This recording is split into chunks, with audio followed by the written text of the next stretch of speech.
Good evening, everyone. Call the meeting to order at 6:01. It's with great respect and humility we acknowledge and honor the lands of the Snuneymuxw people. The Snuneymuxw people maintain their profound, unique, and spiritual connection to the land through ageless traditions, teachings, stewardship, and expressions of reciprocity. This is also true for our neighboring nations, Snuneymuxw and Stiminas. We have no transfer of items to the open agenda this evening. We do have an addition for 15.1, letter of support for childcare for the boys and girls.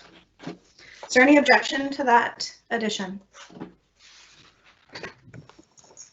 Okay, seeing none. Any deletions from the agenda? Okay, change in order. Seeing none, is there any objection to approving the agenda with the addition? Okay, the agenda is approved unanimously. Thank you. Moving on to section 7, approval of the minutes. That the minutes from the regular board meeting held on September 23rd, 2020 be adopted. If I could get a mover. Moved by Trustee O'Neill. And a second.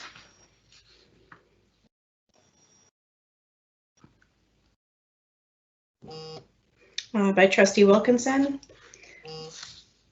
Was there any changes or amendments to those minutes? Not seeing any. Is there any objection to approving the minutes? The minutes carry. 7.2. The minutes from the special board meeting held on September 30th, 2020 be adopted. Do I have a mover? Moved by Trustee Barron and seconded by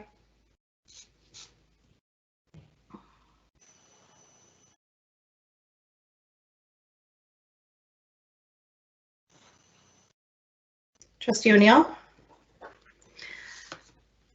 Are there any objections to approving those minutes? Okay. Minutes are approved unanimously. Section 8, Section 72.3 reports, 8.1, that the Section 72.3 report from the closed board meeting on September 23rd, 2020 be received. Is there a mover? Moved by Trustee Brzezowicz, seconded by Trustee O'Neill. Is there any objection? Seeing none, the motion carries. 8.2, that the Section 72.3 report from the special closed board meeting on September 30th, 2020 be received. Mover. Trustee O'Neill moves the motion. Is there a second? Trustee Barron. Are there any objections to the report? Seeing none, the motion carries. Announcements and reminders, Section 9, Education Committee for November will be held on the 4th. We have a statutory holiday, of course, Remembrance Day, November 11th. Business Committee will be held on November 18th this year, as Remembrance Day does fall on a Wednesday. Board of Education meeting for the month of November will be held on the 25th. And a couple of acknowledgements this evening. October is the month where we see World Teachers Day. Just take a moment to acknowledge the depth and breadth of the work that our teachers do in our schools every day with our students and express how grateful the Board of Education is for the work that you do. And in addition to that, it's National Principals and Vice Principals Month as well. And to that employee group in the district, we express our gratitude as well. And we're thankful for the work that you all do every day in our schools. And lastly, it's a bit of a special day today, and I'd like to acknowledge a very happy birthday to Trustee Brzezowicz as she celebrates her 50th birthday today, and we're very grateful for her and that she's spending it this evening with us. We have no presentations this evening. We'll move into correspondence. 11.1. That the board, Krista Simpson, Chair, Great Nanaimo Toy Drive, that the Board of Education of School District 68, Nanaimo Ladysmith, refer the correspondence from Krista Simpson to staff for a response. Do I have a mover? Moved by Trustee Brzezowicz and seconded by Trustee O'Neill. Is there any objection or discussion? Tanya has a question. Yes, thank Go you. ahead. I would request if there were a way that we could have a discussion with staff about a couple of points in that letter at some point. I was trying to find a motion from last term that actually speak to some of this, to this issue. And I didn't have time to finish digging it up. So I believe that the response should come from staff, but I just would like us to, before it's finalized and goes out, if we could just see it and give staff any feedback, or I don't know how to proceed. Well, we don't typically, as a board, look at the correspondence that's going to be sent out. I do know that this issue has been resolved for this year. Yeah. And so I believe that we can move a conversation on this to a later time. Thank you. Okay. Is there any other discussion on this? On the motion? Okay, seeing none, is there any objection to the motion? The motion carries unanimously. 11.2, £8, that the Board of Education of School District 68, Nanaimo Ladysmith, refer the correspondence from £8 to staff for response. Is there a mover?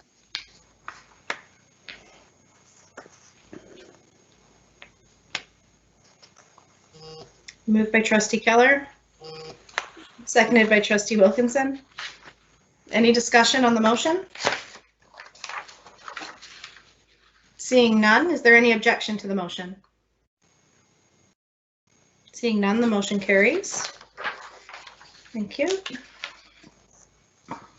Moving into committee reports, 12.1 from the Business Committee. Trustee O'Neill?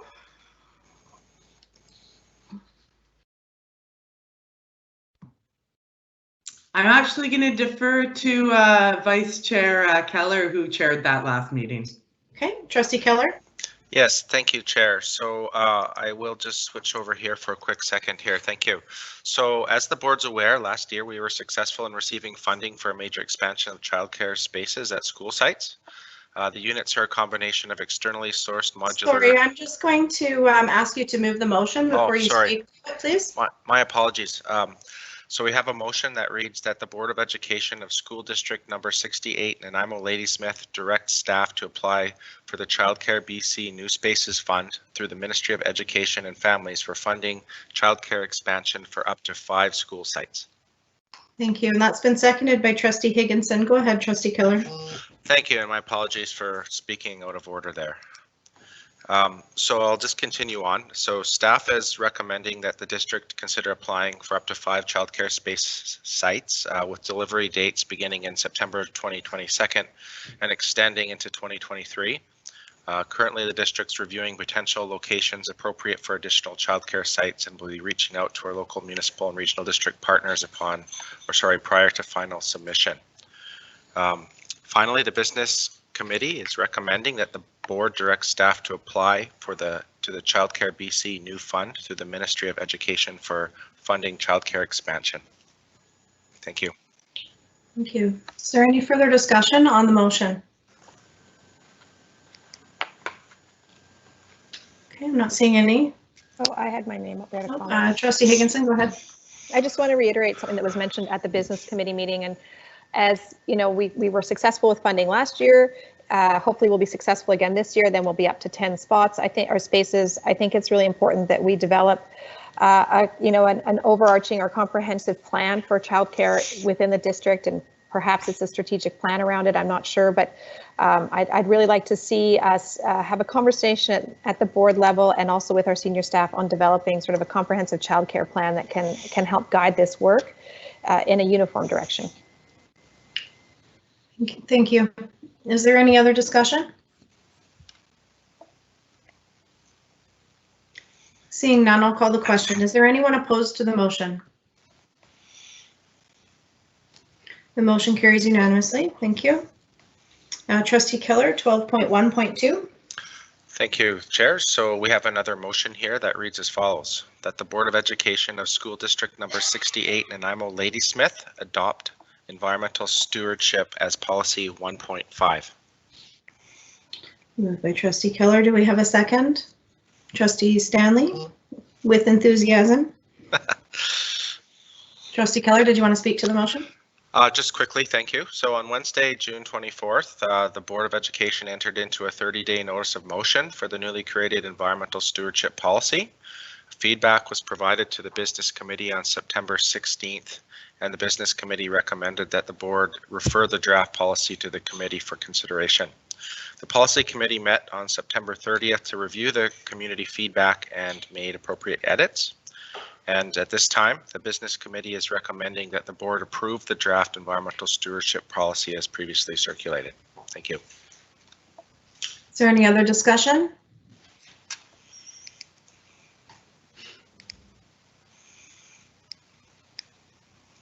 I see no further discussion, so I will call the question. Is there anyone opposed to the motion? The motion carries unanimously. Please let the minutes reflect that. Trustee Keller, 12.1.3. Thank you. So if it's okay with the chair, I'd just like to do each motion separately. Okay, thank you.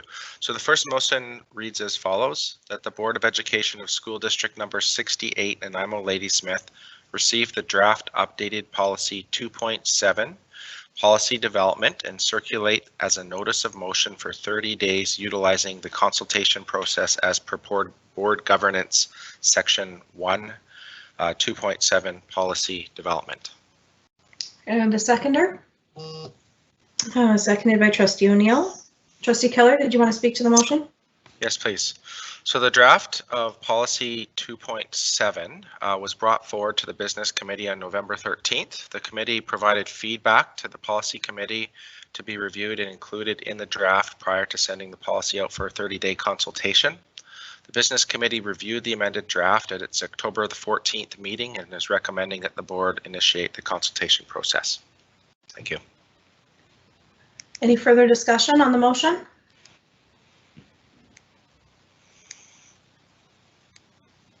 Seeing none, I will ask, is there any objection to passing the motion?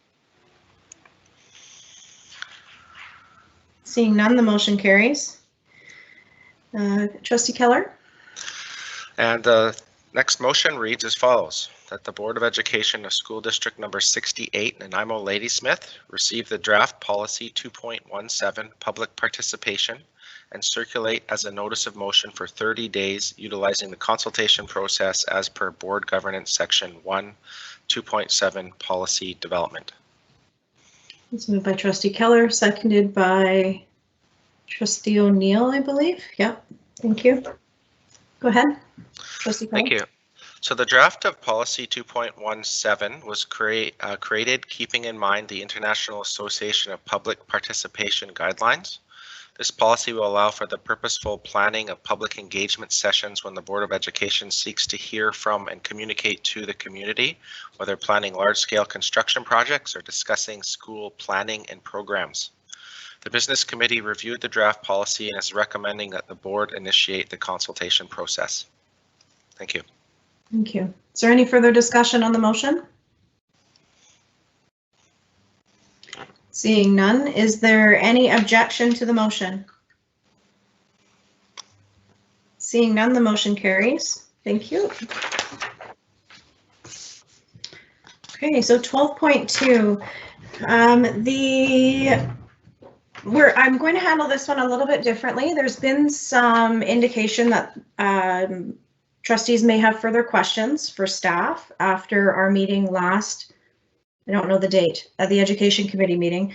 And so I'd like to offer the opportunity to trustees to ask any questions they have of staff before we move into the motion, because once we go into the motion, you're only able to speak directly to the motion itself, and it precludes any of the discussion or questioning or questions of staff to make for the ease of this portion of our agenda. So does anybody have any? Okay, Trustee Higginson. Thank you. It occurred to me after our last meeting on this that during the discussion there was a lot of talk amongst us about principal workload regarding this particular issue. And even though we were at committee and we had a member of the Administrators Association attending, sometimes in this format, when we can't see someone's face, we forget. And so I am wondering if our superintendent could speak to the issue of principal workload, or if there's a principal. No, there's no principal, it's a board meeting. So I asked our superintendent to address that concern that was brought up, because none of us thought, unfortunately, to ask the person who was at the table at the time about the concern that was brought up. Superintendent? Yeah, through you, Madam Chair. So I know we do have a principal who's going to be part of a presentation later.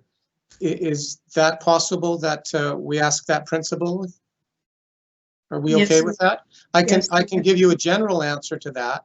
And I can tell you generally that principals in elementary schools want really good data from the FSA, and they would prefer to phone a parent and provide them with the correct information concerning the foundation skills assessment, as opposed to have them opt out for the wrong reasons. So I know principals really want to do this work, but I'll, if it's okay, we'll ask Mr. Lundeen, principal of Brecken Elementary, or sorry, Rock City Elementary. Thank you. Mr. Lundeen, go ahead. Hi, thanks. Yeah, I do value the work considerably, actually, especially since it's been moved to the fall. When I did speak to parents over the phone, if they were asked to be exempt, for the most part, almost 100% of the time, when I would refer to the timing of the assessments and how they had been moved to early in the school year, parents did agree that it was a very valuable tool, because then teachers would have that in their hands right then and there, and they could say, okay, well, here's where my kids are, and here's what they're struggling with, or what they can and can't do. So it was the timing piece that I would refer to most often when I would speak to parents. Never pressuring them, of course, never wanting to push too hard, but really just to point out the fact that this is an excellent tool for teachers to have in their hands at that point in the school year. Okay. Superintendent, anything else? No, thank you. Okay. Trustee Higginson, do you have a follow-up question? No, thank you. That was insightful information. Thank you, Mr. Lundeen, for being so responsive unexpectedly. Yeah, you bet. I just came running in. Thanks. Thank you. Let's see. Trustee Stanley has our next question. Hi, thank you. Yes. I have two questions that are going to go together, because I just want to make sure that my understanding is correct. So it's kind of like is it true that, or is this information accurate question? So I just want to make sure that it's my understanding that local teachers unions, having them sending out the letters to families about the FSAs occurs as a result of an arbitrator decision. So I want to make sure, that's my understanding. Is that true? And then the other one is that the content of the letters is vetted and verified by BCPC each year, so that each year the letters are actually reviewed and, approved is a challenging word, but BCPC signs off on the content of the letter. So I want to check if my understanding is correct. Secretary Treasurer Walsh. Through you, Madam Chair. So yes, an arbitrator did. So a number of years ago, a number of school districts, there was an issue of freedom of expression, and an arbitrator held that the union was able to send these forward. The arbitrator did not require them, however, so they're not required. The union has a message. The arbitrator allowed that to happen. So essentially the district said no, the arbitrator said yes, it can happen, not that it must happen. And then BCPC does review the content, not for approval, because I don't think BCPC would be encouraging these to be sent to parents, but just so that there is no content that would be outside of the ruling of the arbitrator. Did you have a follow-up, Trustee Stanley? I do. Thank you for saving me from writing follow-up. Excuse me. So then, regarding the second aspect of it, so thank you. Yeah, I recognize the word approve is challenging here, but I just want to make sure that then the content of the letter is verified, meaning that it's not inaccurate. Or at least BCPC agrees to what is, not agrees as in they like it, but as in that it's not inaccurate. Is that reasonable to say? Through you, Madam Chair, I understand that I'm not sure exactly what they are saying in that, but certainly it's in a political letter, so it's to encourage parents not to participate. But I'm not exactly sure what BCPC is approving or not approving prior to its sending.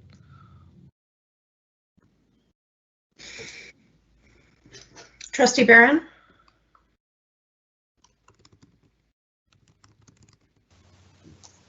Yes, thank you. Through the chair, I appreciate the opportunity to ask some questions around this motion. And I am trying to determine the best way to move forward with my question because I so appreciate Mr. Lundin offering his insights impromptu, I'm sure with no notice of being asked to do so. And so I appreciate his, that information. It's very valuable to this conversation. But it did give me another question. And so maybe I'll ask it and then through the chair, you can decide who would be best to answer, because I don't want to put Mr. Lundin on the spot twice in a row. But the question is around this motion specifically speaks to the 2020-2021 school year. And as we know, the FSAs have been delayed to be written in, sorry, I'm forgetting the month. Can anybody tell me right off? Is it February, March, January? When is it being written now? I apologize.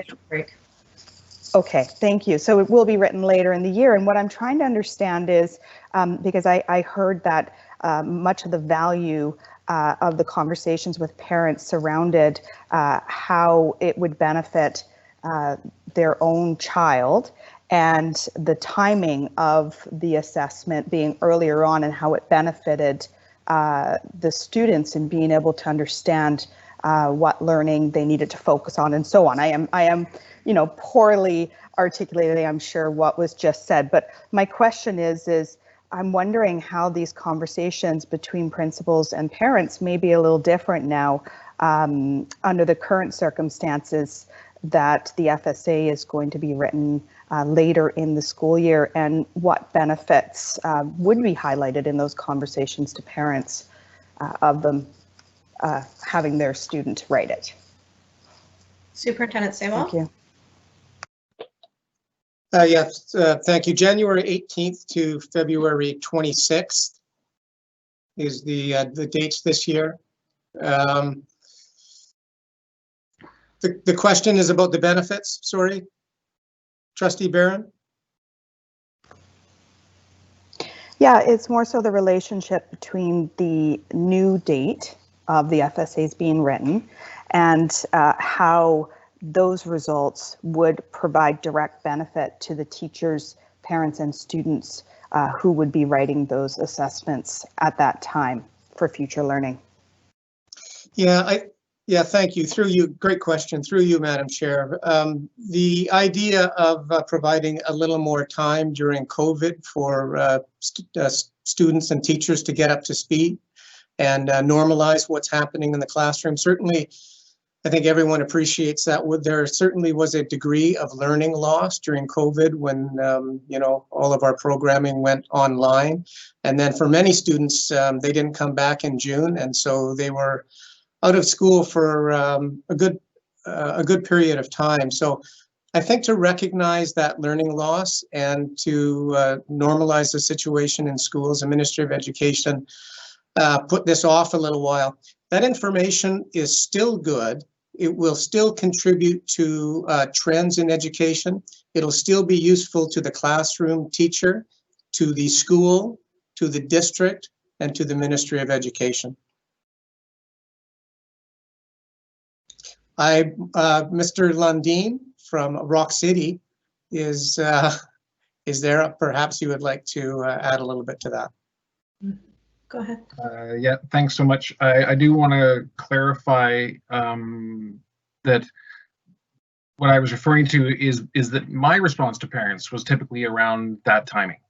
So other school principals may have other great conversations with parents around their reasoning and their value of this assessment. So my conversation is typically centered around how much my staff valued using it in the early fall. And my other response was just to sort of echo what Mr. Saywell said, in the sense that because kids have been out of classrooms, out of brick house, schoolhouses now for as long as they have, I think that pushback to January really just reflects the same learning that they had we done this in the fall, right? Is that kids have been learning in a very different way now for quite a number of months, never mind July and August having, had that amazing breakdown of the river or whatever they did. So just with that timing of lost between April and June, I think pushing it to January is fair. And that's exactly what I would say to parents over the phone. Thank you. Trustee Barron, do you have a follow-up question? Not at this time, thank you. Thank you. Trustee O'Neill, you're next. Thank you. I had two questions, so I guess I'll ask mine first and then put myself back on the list.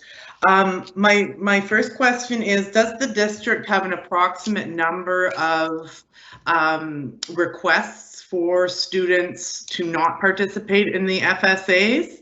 And if so, how does that number shift once there's been outreach from the schools to the parents?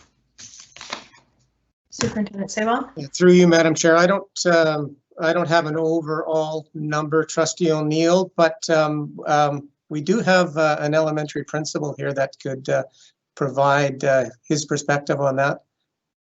Mr. Lundeen, could you speak to that question about how many calls you would make in any given year? It's a great question.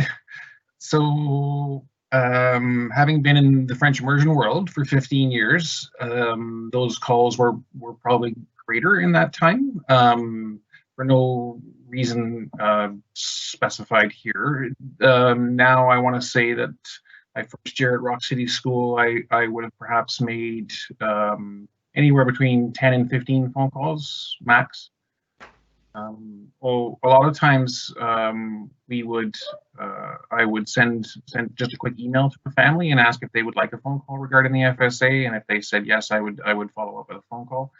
And yeah, so like I say, 10 to 15, I would think. Great, thank you. Trustee O'Neill, do you have a follow-up? Well, I do. Thank you, because I think you in part answered my second question, which is sort of alternative forms of communicating. So I'll just sort of repeat back, if I will, to confirm that I understand what you're saying. So, you're generally looking at out of a elementary school 10 to 15 calls. But it's not necessarily calls. It could look like you sending an email and then offering a phone call to the parent. Is that correct? In that email that I would send, it would never be, this is an assessment that I truly believe in, that we should, that email was never sent with the intent of trying to persuade or convince one way or the other. It was just an introductory email. Hi, I got your note about wanting to have your child exempt from this assessment. Do you mind if I give you a phone call? So I would lead with emails out to families first, typically, and then follow up with phone calls from there. But that initial email was never trying to persuade or convince. Great, thank you. I have a question for the superintendent. Going back to the previous board, I'm hoping you can help me because I'm not sure of my numbers. There was a significant drop in participation when the board previously was under a similar motion. I'm wondering if you can tell me what that percentage of students that we had been reduced by. So, you know, if it was 50% and then it went to what? Because I know that there was a reduction. I'm wondering if you can tell me what percentage of students didn't take the test when we were under the promotion previously. I'm so, through you, Madam Chair, I don't have that information on with me. I can try and find that right now. I can also add that I have some information sort of district-wide around how many phone calls we would make, and it's about, as Mr. Lundin said, probably a low of 10 to maybe a high of 35 or 40. And I'm also told that between 60 and 70% of parents would change their mind because of those phone calls.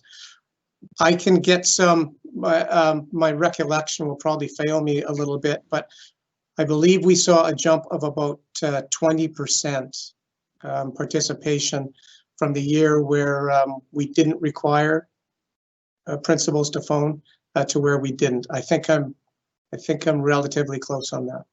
Okay. Close is fine for me, so no follow-up. Thank you. Trustee Keller? Yes, thank you, through the chair. So I guess we're not quite in talking about this motion yet. My question's somewhat related, so I thought it would be best to ask now. So as I read it, the idea with the motion was around having some support for parents who choose not to have their student write the FSA during the COVID pandemic. And so I want to, just talk about that a little bit. This is a time when anxiety and stress in our schools is probably at an all-time high. I'd be very interested in learning sort of more from our staff and students around how people are doing in our system. So I am making a bit of an assumption there, but from what I've read elsewhere, it seems to be an issue that has raised its head. So the nature of, I think, what we're being asked to consider is not long-term. We're in a unique time. And so leading to my question, I want to ensure that, we're specifically not passing any type of motion that would be in direct contravention to the School Act or specific instructions that are provided to us by the ministry and how to administer the FSA. So when I read, I'm not a lawyer by any means, but when I read the School Act section that applies, I don't see anything specific that says that, for example, a principal or other staff has to make a call, as an example. And when I read the instructions, I don't see that either. So I just want to understand where this concern, I guess, or if there is concern, specific to compliance with a specific regulation or a specific instruction that wouldn't allow us to provide parents with a little bit more support when they decide that they don't want their student to take the FSA this year during a global pandemic. Thank you. I'm going to refer that question to the Secretary Treasurer. Sure, thank you, Madam Chair. So through you, Madam Chair, the board or the superintendent provided the board a little bit of documentation with respect to where the basis for the requirement for the board issuing the FSA comes from. So Section 168 of the School Act itself gives the minister the jurisdiction to require the board to do assessments. The student assessment order, so ministerial order, states that essentially that the board is required to provide an assessment and follow the instructions with respect to that assessment. And then when we read the actual instructions, which are, they state, based on the exceptions above, administrators may identify students who may be excused from one, two, or all three of the components of the FSA. Students may only be excused from participating in consultation with the student's parent or guardian. Student's parent or guardian must be notified prior to the administration date by letter or telephone. and then administrators are to provide a list to the superintendent. So essentially, I think what initially the intention of this particular piece of legislation was that all students were going to do it. So we don't normally let any student, if they're graded, for instance, assessment practice. I think the idea was it was going to be mandatory, and at some point that didn't necessarily occur. People were able to opt out, but certainly we interpret that as to require that principals need to consult with parents prior to having the student not participate.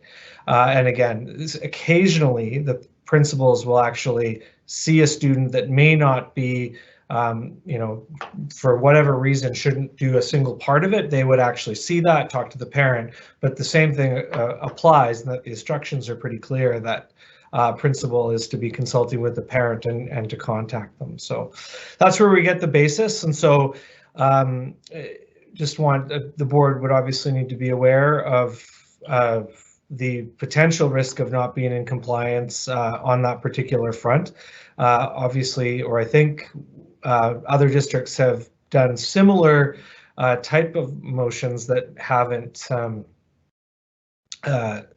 been challenged by the ministry. So whether that risk is there or not, but certainly we would caution about a compliance in that circumstance. Trustee Keller, you have a follow-up? Yeah, thank you. So just I want to confirm what I thought I heard. So I actually have the instructions in front of me, and I think you were reading from a section, and specifically I just want to point to one part of that where students may only be excused from participating in consultation with the student's parent or guardian. So I guess I'm just torn here because I want to make sure that we're informed as a board whether this decision before us is or is not in direct conflict, with the school act. I kind of see, like, where we could say we interpret the instructions one way or the other, and I think there's some liberty there, but I have a hard time reading it as though it's in direct conflict.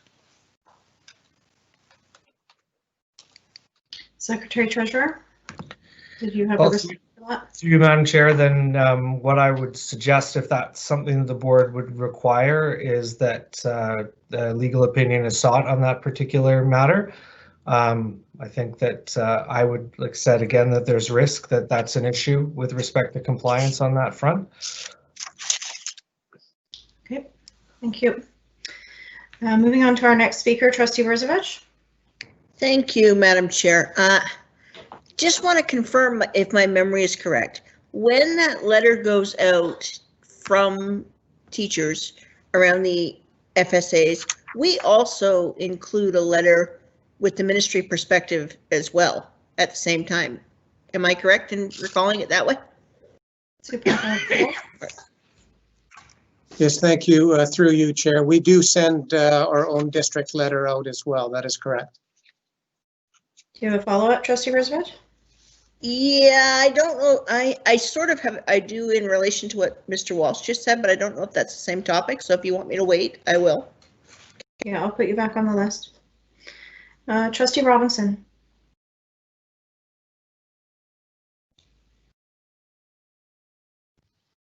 There, I got myself together. I think all of the trustees received an email today from the president of DPAC, and I think it's important that we mention in brief, they said they feel it's important that all parents have access to all related information.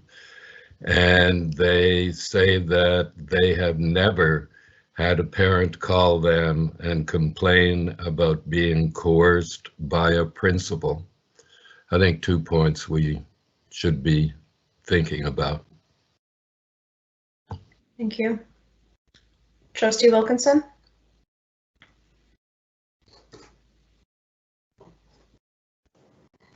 Sorry.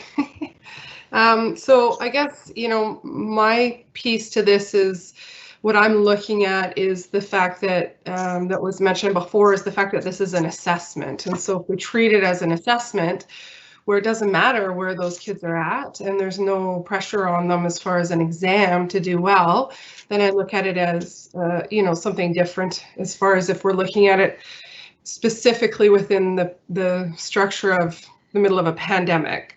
I also, again, want to reiterate that I think that it's never a bad thing to have a point of contact. So having a conversation from, you know, a supportive person at school, whether it be the principal, to say, you know, why is it that you don't want your child to be a part of this, and hear them out. And then if there's other issues around stress within the family, whatever it is, to be able to have that conversation and have support. I don't think that that's ever a negative thing. I always think that that's a positive thing. So that's why I think that, you know, having that conversation can always be positive.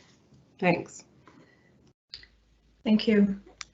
We've now heard from every trustee that may have had questions for staff. Are there any other specifically questions for staff? Otherwise, we're going to move into the motion.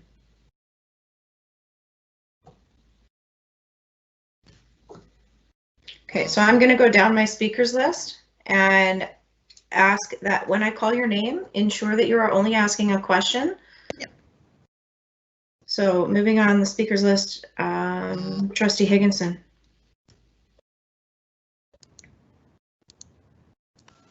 Nope, I didn't have a question. I asked mine already. Okay, thank you. Trustee O'Neill.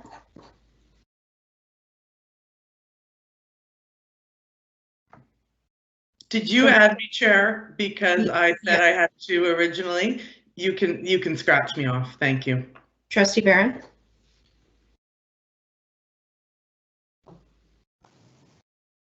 Yes, thank you, Chair. To clarify, I may have some questions during the motion, but as normal, we will have an opportunity to ask questions during that time, but within the parameters of a motion being in place, just to confirm. At this point in time, so in order to ask a question, you would have to ask a point of information on the motion itself. So your question would have to relate to the motion and not about a general discussion around FSA. That's why I'm trying to be very specific here to allow us to get the information we need before we move into it. Well, I'll ask my question now and then take it from there. The question that I had was around the points that were brought up around the previous motion.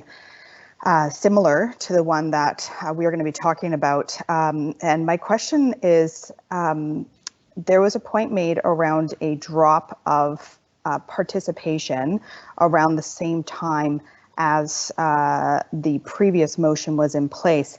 And I was hoping that staff, through the chair, might be able to speak a little bit more around this correlation that's being made between these two, as I'm wondering if we see any variations from year to year in participation, and if we could speak a little bit more around what other variables may be considered when we are looking at drops or increases in participation around the FSA that may coincide with that motion. Thank you. Superintendent Sable.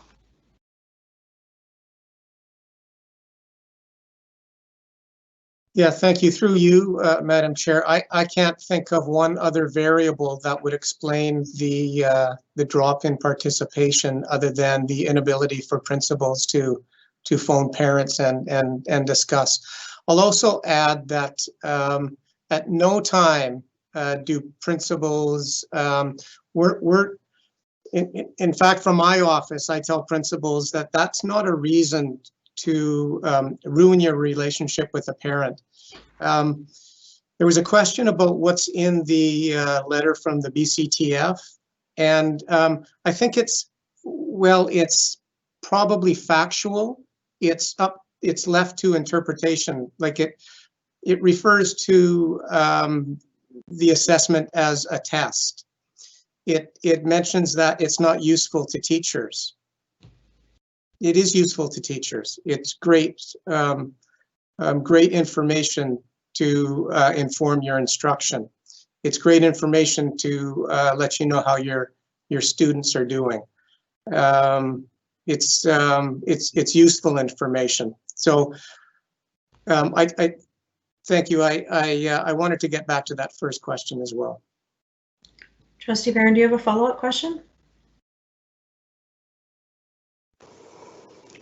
Thank you, Chair. I do have other questions, but I believe they may be covered under the motion, the discussion with the motion.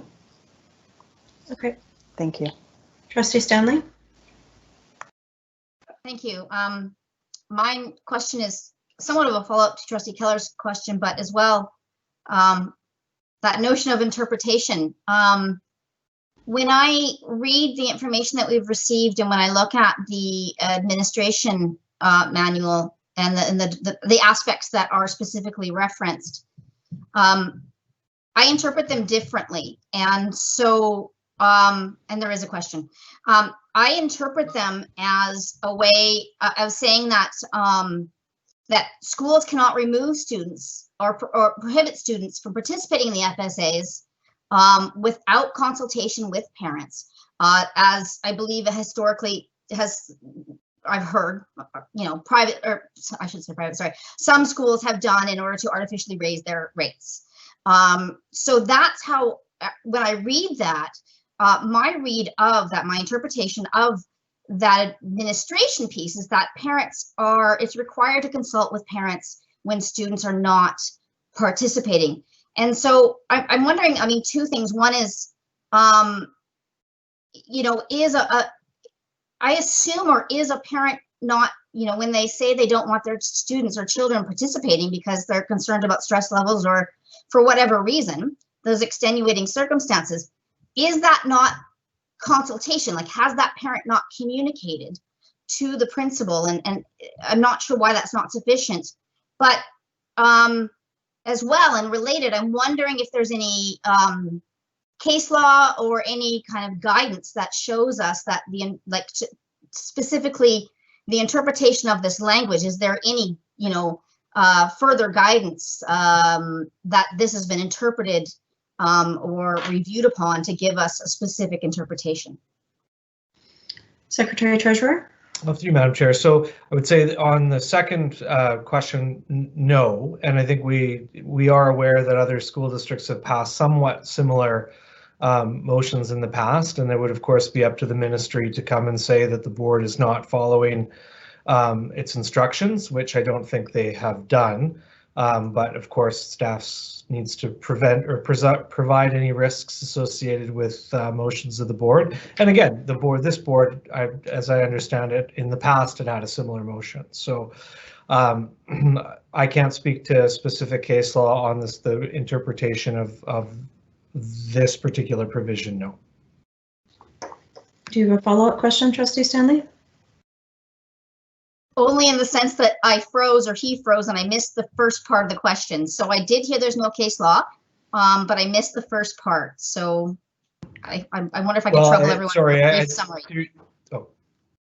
Through Madam Chair, I think that staff's job is to prevent or present the board with any risks that it may take in proceeding in a certain direction. And certainly, I understand there's different interpretations to the language. The way that I would read the instructions and the intent of what's there would be that principals have to confirm in the way that we're suggesting they do.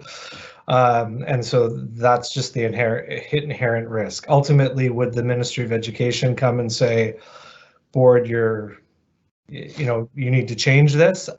I haven't heard of an example of where they have. Thank you. Trustee Brezovich, did you have a question? It was, yes, it was very brief along the lines on this topic that Mr. Walsh just spoke to. May I just, so Mr. Walsh, through the chair to Mr. Walsh, if the ministry did do that now, this time it said, this time we're gonna come to you and say, you can't do this, you're out of alignment, would we not be able to use the fact that other districts have for a number of years had similar motions that have been passed and they've not had any retribution's not the correct word. The ministry has not intervened in any of these motions in the past. Would that not be an argument we would use to say to the ministry that they're not being fair? I'm going to just interrupt and suggest that you're asking for legal advice in an open meeting. Enough. I don't think is appropriate. Fair enough. So I'm going to move that to a different time. Trustee Keller, I had you on my list given that you had made a comment in the chat bar around legal advice. You have the floor. Yes, thank you. Through the chair, I respectfully request that we table this motion to allow us to seek legal advice. Do we have a second to table?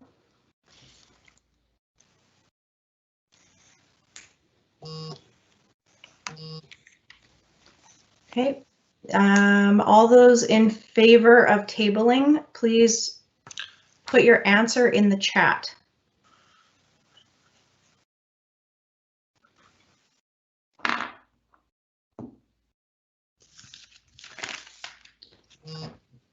Anyone opposed, please also put the answer in the chat.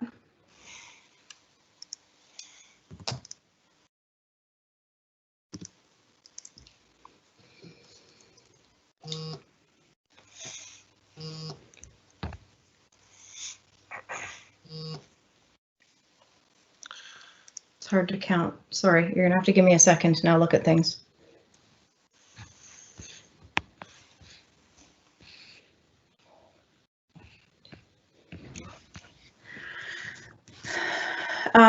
The motion to table fails. Those opposed are Trustee Higginson, Trustee McKay, Trustee O'Neill, Trustee Wilkinson, and Trustee Robinson. Trustee Keller, you have a point of process? You're muted, Greg. Sorry. Thank you. I'm scrambling to find the answer here. So I would like to confirm with staff whether this is a debatable motion. So 1 second, please. Thank you.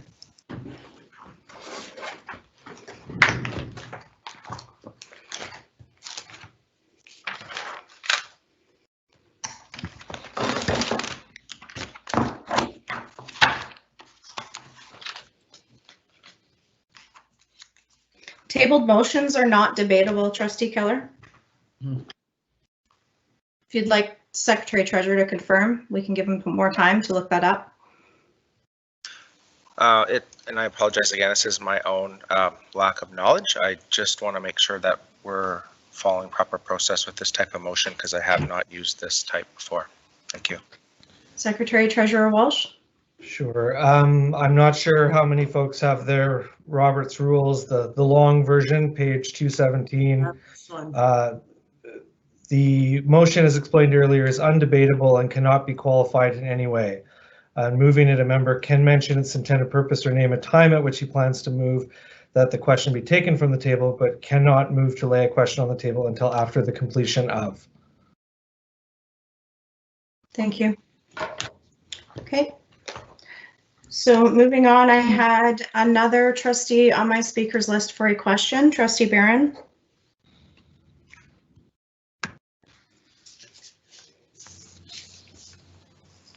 Thank you, Chair. I apologize for the indecisiveness. It's based on my the challenge, which I'm sure everyone here can appreciate, of separating this discussion from this motion, which we talked about last time. And many of my questions surround my motion, and so I was apprehensive around that, but I was wanting to seek further information that Trustee Keller and Trustee Berzovich was also speaking to, but perhaps I'll say it quickly before we move into the motion. I was trying to understand the basis of the advice that's being brought forward surrounding the risks associated with the motion that's coming on the table.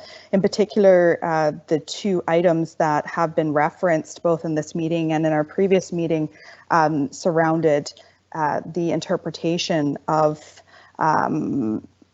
students being excused in consultation with students and parents and guardians. And so, you know, these points, as described by our Secretary Treasurer based on his valued legal background, has been brought forward to us as having a risk associated with it. And I wasn't understanding fully those risks that were being presented to us. So I was wanting to understand a little bit more the information that was being used to substantiate this information that was being brought forward. But I think at this point, can I maybe just get a point of clarification that we will not be seeking a legal opinion? That's the decision that we're moving with, and now we'll be moving into the motion itself. I feel like I need you to clarify what you just said for my sake. To clarify, we're going to move into the motion now without an external legal opinion around whether this motion is in fact putting our board in a position of risk. No one has tabled a motion requesting legal advice. Yeah. That would be a different request or a different motion than was previously asked for. Okay.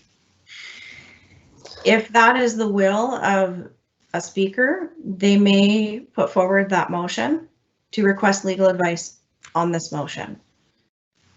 Okay. Thank you for clarifying the process. Okay. Yeah. Yeah, so I just feel that based on the information that's being provided right now, and our Secretary Treasurer even said that himself, that we may require a legal opinion. I would like us to have that information prior to making a decision around this motion. And so I would like to put forward a motion that we seek external, an external legal opinion around whether this motion would place our board at risk before moving the motion and voting on the motion, as I don't think anybody. Sorry, I'm just going to stop you there. You've made a motion. You have a Thank seconded by Trustee Burzovich. Okay, you may open debate on your motion. Thank you, Chair. Yeah, I just wanted to ensure that we are as informed as possible prior to making any decisions around this motion. I don't feel like anybody on this board would want to make a decision that would put our board at risk.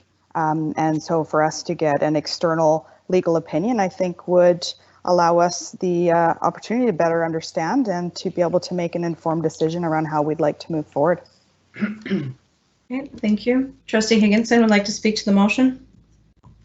Yeah, I'm going to speak against the motion because one, the outcome of a legal opinion doesn't change my mind on the motion. I'm opposed to the motion, so that doesn't change my mind on the motion, which I will speak more to when we're in the motion. And two, because so many people are opposed to seeking the legal opinion, it feels to me that it would not be a valuable use of our resources to seek such a legal opinion until after we know whether the motion passes or fails. Okay. Trustee O'Neill. Oh, I'm already off mute. Thank you, through the chair.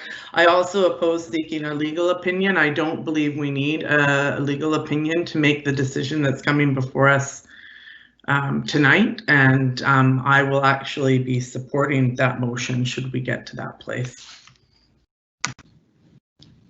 Okay. Are there any other speakers to this motion? Then I'll call the question. Is there anyone opposed to the motion regarding legal advice?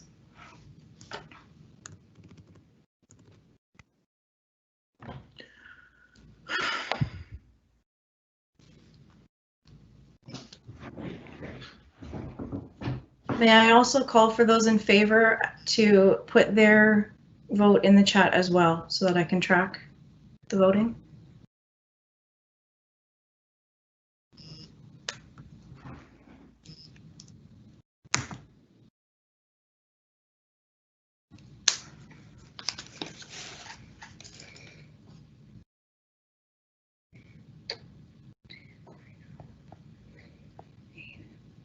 I'm missing. There we go. Okay.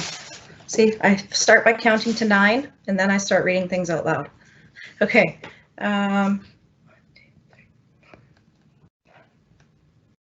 Okay. The motion fails. For the minutes, opposed, Trustee Higginson, Trustee McKay, Trustee Robinson, Trustee Wilkinson, Trustee Burzovich. And for the record, in favor was, bear with me, Trustee Keller, Trustee Barron, Trustee Stanley. Hopefully I've gotten that correct. I believe I have. Thank you. Okay, that was the end of my speakers list. So at this point in time, I would like to ask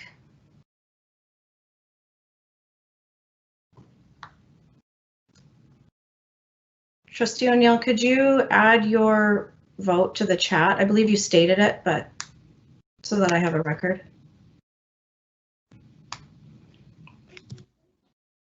For the record, I also typed it in, did I not? Okay. I'm not sure. Sometimes there's a lag when the comments come up too, so it could be that you did and I didn't get it as well. Okay. So I will move to, just double checking all my multiple lists, bear with me. 12.2.1, Trustee Stanley, as this was from the Education Committee, did you want to move the motion or did you want me to pass it to Trustee Brzovic?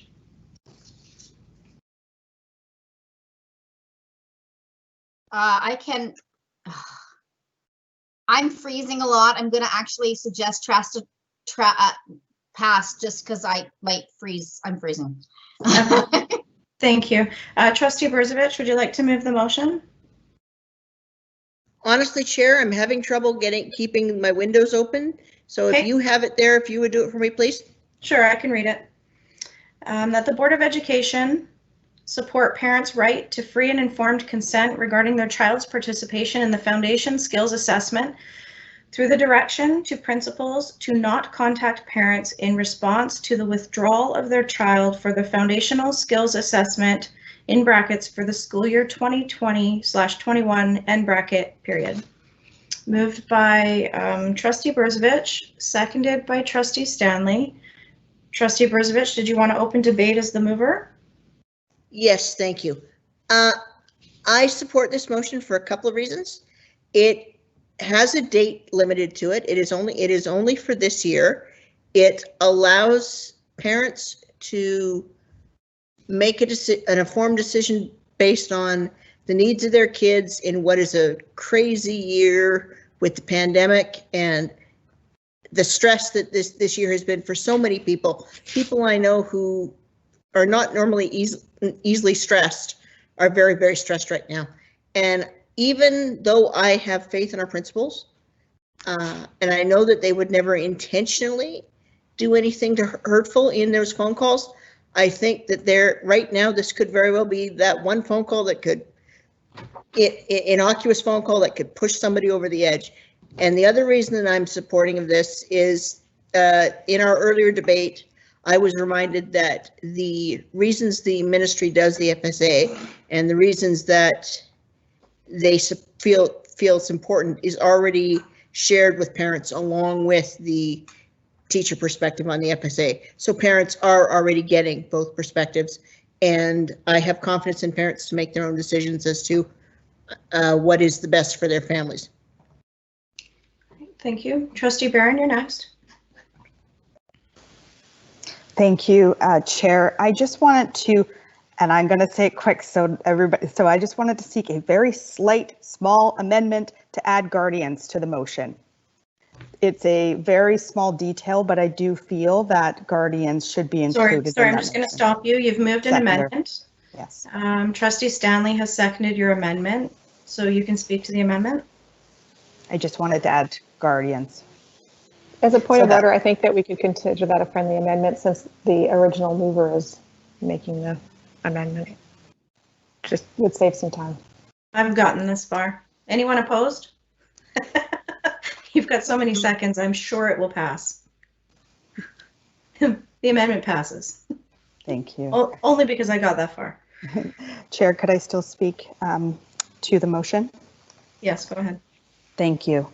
And so some thoughts after our last meeting as the mover of the intent of the initial motion, I did want to speak to some of the intentions of the motion.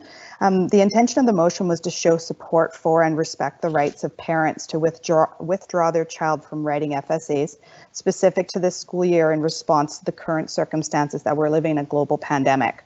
I felt like this was a natural place to start looking at our processes surrounding the withdrawal of students from the FSA, specifically looking at principals contacting parents in response to them making the decision to withdraw their child and guardians. Of course, this motion was intended to take into consideration the valuable and dedicated work being done by principals to ensure our schools are safe and students healthy, happy, and learning. Because we value principals' time and work, this motion seeks to remove a task from their workload that, in my opinion, is not a good use of time currently for this school year, and in my opinion, is counter to the vital relationship between principal, parent, guardians, and students. There's ample ways for building relationships between principals and parents. I do agree with the previous comments that were made around the importance of this, that the more positive interactions between principals and parents, the better. However, having principals contact parents and guardians by phone in direct response to their decision to withdraw their child from FSAs has, as reported by some parents to me, not been supportive to positive relationship building, and has instead resulted in unnecessary anxiety and stress. And this motion, that's why I was putting forward this motion. I wanted to clarify a few points that I don't feel I articulated clearly prior. And that's all I wanted to add so far. Thank you. Okay, thank you. Trustee O'Neill?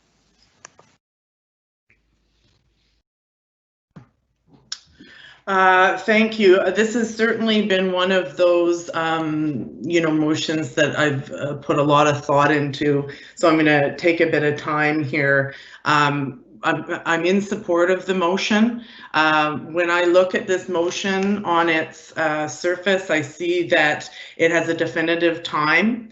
It allows, for an opportunity, I think, for our board and for the province as well to consider, what this looks like down the road as well. But in the immediate, I think it addresses some very real concerns that this has been an exceptional year and continues to be an exceptional year and likely won't be much different when we enter into 2021.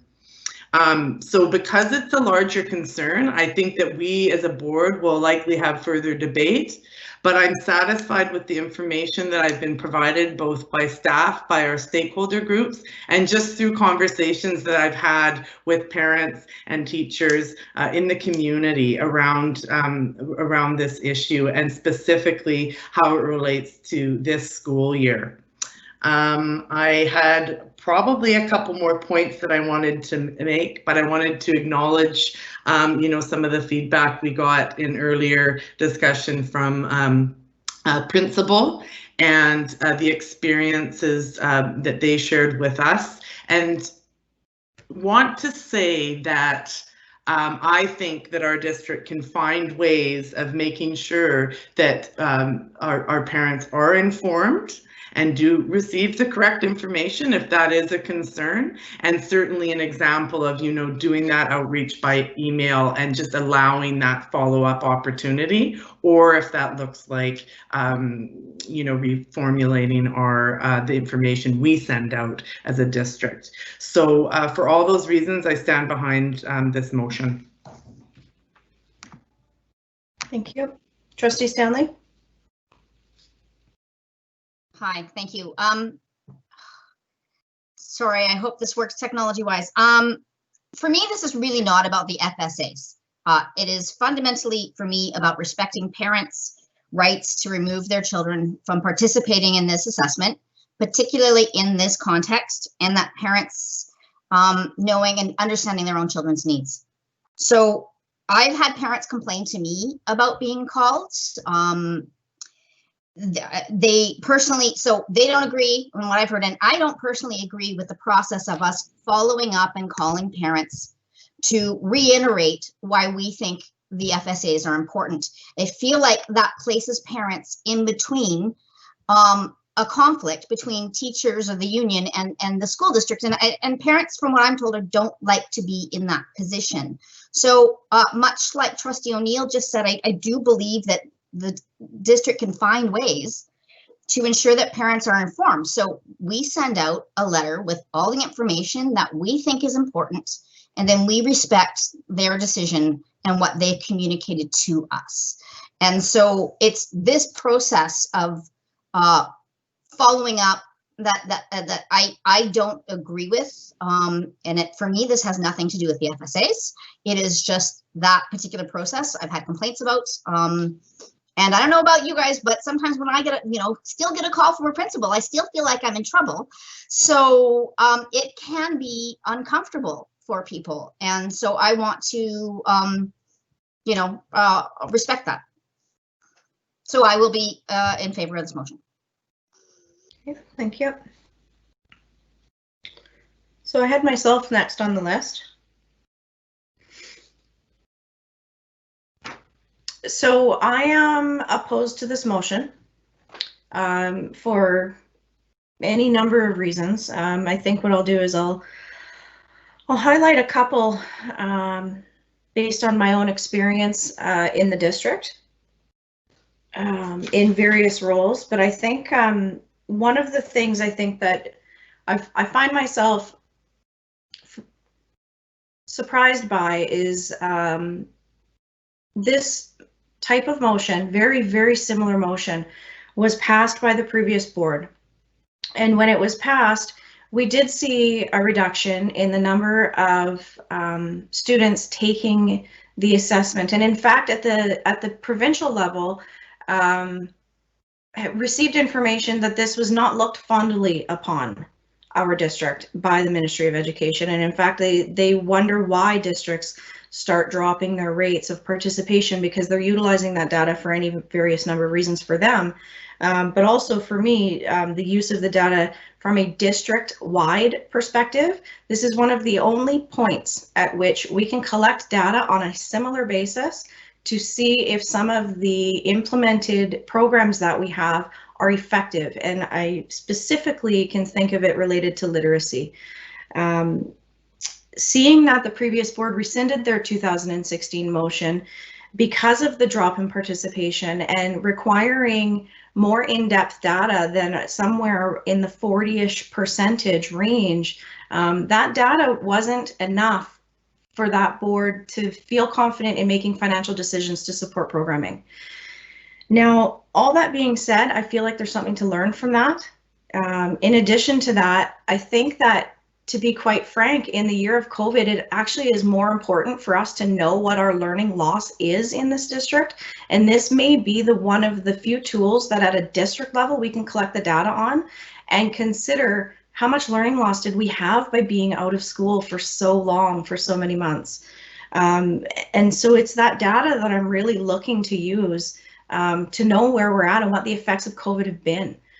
Without that test, I don't know that I can ask senior management to come to me and justify decision-making on learning programs without the data. Also, this board has a tendency to request data justified recommendations, and we'll see later this evening that FSA data is used in order to write the district review story and let the board know how we're doing. If we don't have that data, I wonder where we're going to get that information from. And lastly, from a purely governance perspective, I find this motion extremely overreaching. We have one employee that we can direct how to do their job, and that's the superintendent of schools. And from a governance perspective, I don't see how I can justify voting in favor of this motion when I don't, as a trustee, hire principals, therefore I should not be directing their work and how they undertake that work. And so for that reason, among others that I will stop talking now, I am very strongly opposed to this motion. Trustee Higginson is our next speaker.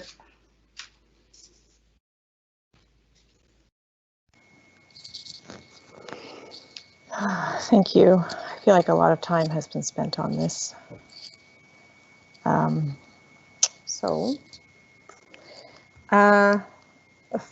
opposed to the motion. I said that earlier. I'm opposed to the motion because we're having a discussion about parents' free and informed consent, and I feel that the process that's currently in place does not allow parents to have free and informed consent. The idea that we send out a letter as well with that goes along with the teacher's letter indicates clearly that there's already some kind of misinformation being presented on this issue. And so, you know, the feedback I've gotten from families is that they feel very confused by the information that's given to them. And what is most concerning to me about that is that one of those letters refers to this assessment as a test repeatedly. And that's very confusing. And so when you have your educator, your child's educator, telling you that this is a test, and then you have the district saying it's not a test.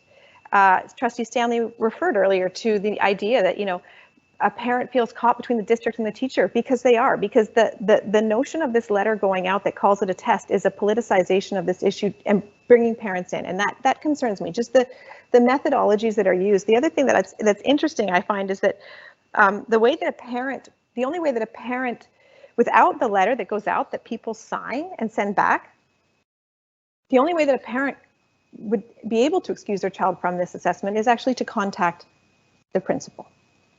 So we're having this debate about principals not contacting parents, when the only reason that the principal has to contact the parent is because a letter has gone home that, you know, quite frankly, has misinformation on it.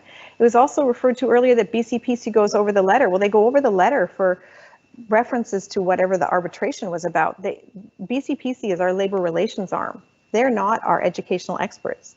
The fact that this refers to it as a test miscategorizes the use of this information, and that, you know, really concerns me. I'm also opposed to it, actually, partly because of process. You know, we talk about free and informed consent in this motion, but it was, you know, this motion was passed on to trustees at about 2 o'clock the day of.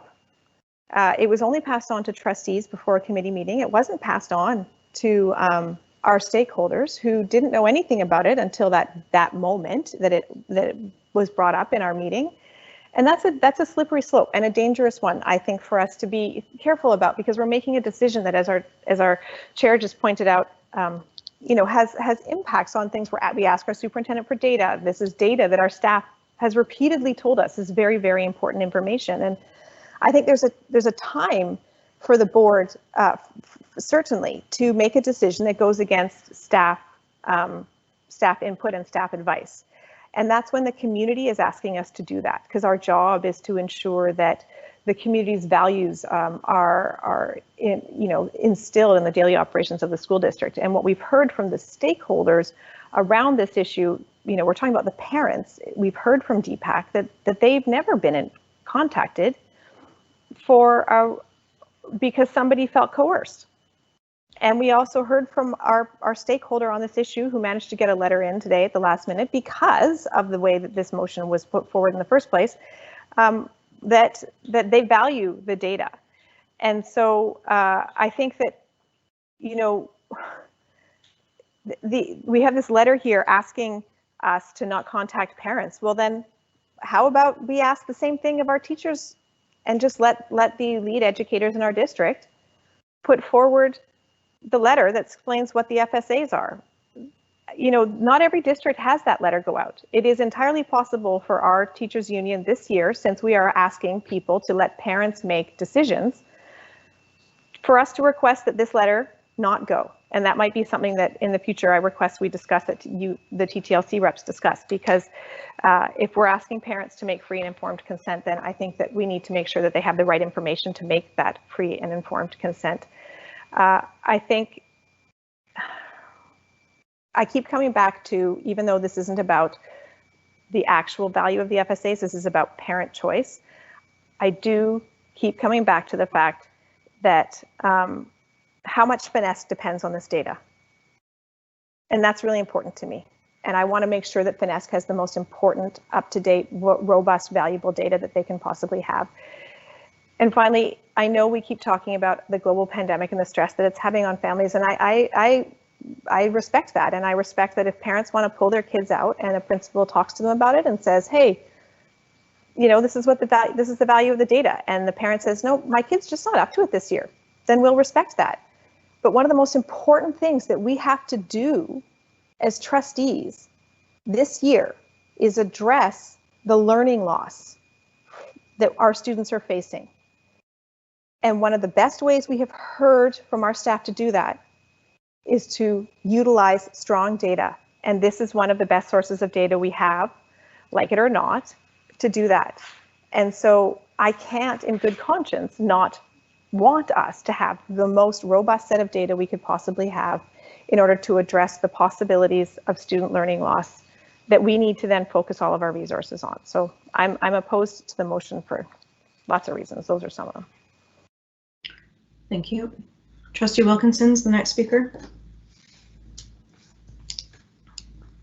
Thank you. I'm also opposed to the motion, and for almost all of the same reasons that Trustee Higginson as well. I think that they're two sides of the same coin. I agree with a lot of the people's comments that are in favor of the motion, but I also think that it's about informed consent, and I think that it's confusing when a letter goes home that has a checkbox that says you can opt out of this test. And so if anybody's wanting to reduce stress in their kids' lives, then they might choose that without understanding it fully, and maybe not reading a ministry letter that comes home about something. Not all parents read all of the letters from top to bottom. So I'm opposed to the motion. I'm not going to reiterate everything, and I did speak earlier on it, which I apologize for that, but you understand where I'm coming from on that. Thank you. Thank you. Trustee Keller, you're next. Yeah, yes, thank you. I'm going to speak in favor of the motion, and but I need to say a couple of things here, if I may. So in terms of data, I think it's super important, the points that have been said so far by a number of the trustees in terms of the value of the data that we can collect through various assessments in our district to inform practice. The part that was missing in the debate from my perspective is that we're talking about a time-limited 1-year time frame of a very small percentage of the students who would take the FSAs. So it almost sounded like from some of the arguments that were put forward that we're not doing the FSAs because we're going to lose all this data, when that was not the case. It's a small percentage, and if we remember Secretary Treasurer Walsh speaking earlier, I can't remember the exact numbers, but it was a very small number of students who had to receive the phone calls. So that's really the extent of the data that we're talking about here. So I value the data. I value the need to monitor our programs to make informed decisions. But I also have to balance that with parents' right of consent to, especially during a time right now where we already know that this year is going to be an outlier in terms of data. This is not a normal school year.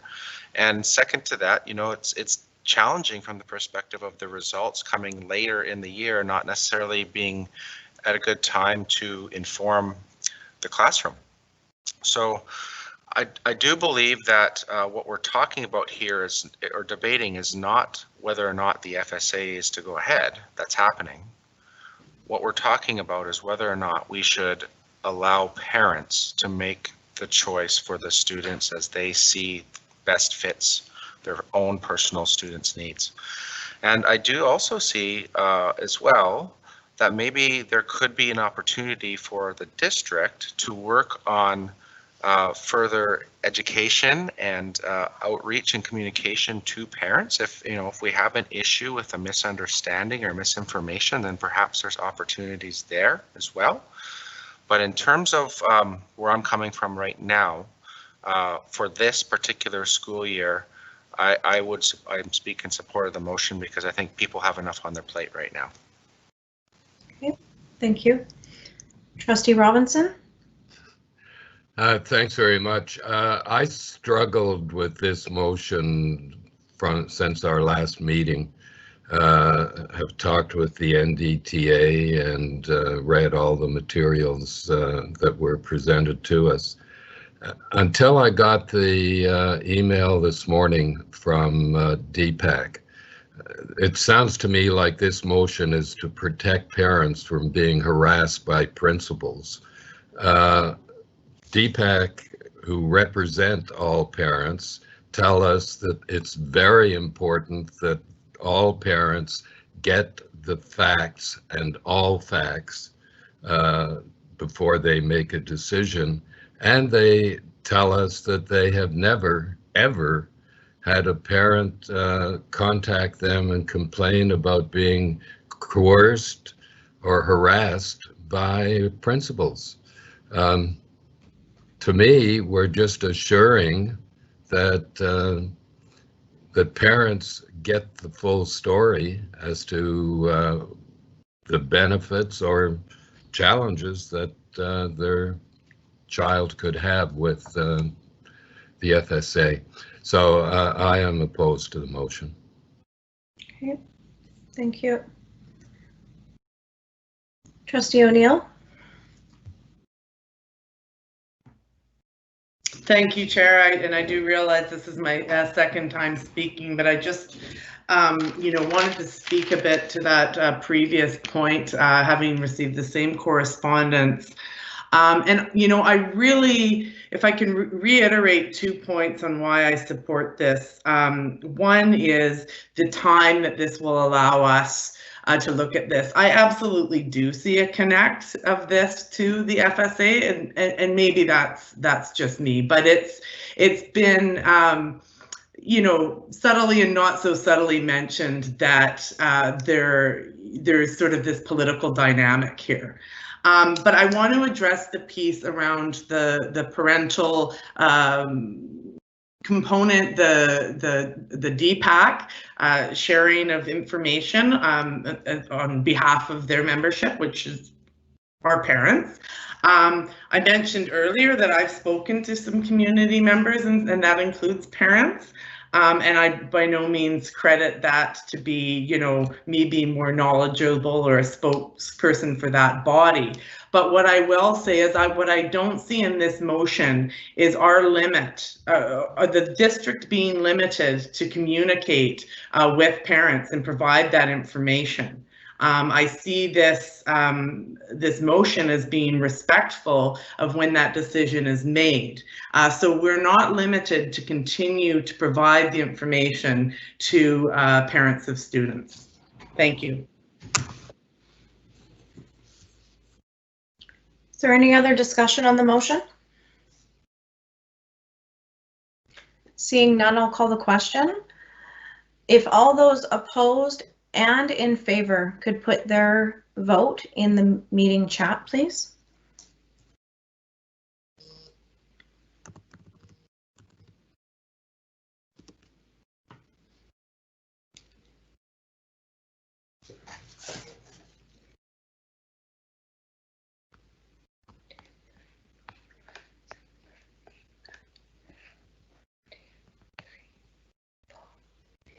The motion carries with trustees Higginson, Wilkinson, Robinson, and McKay opposed.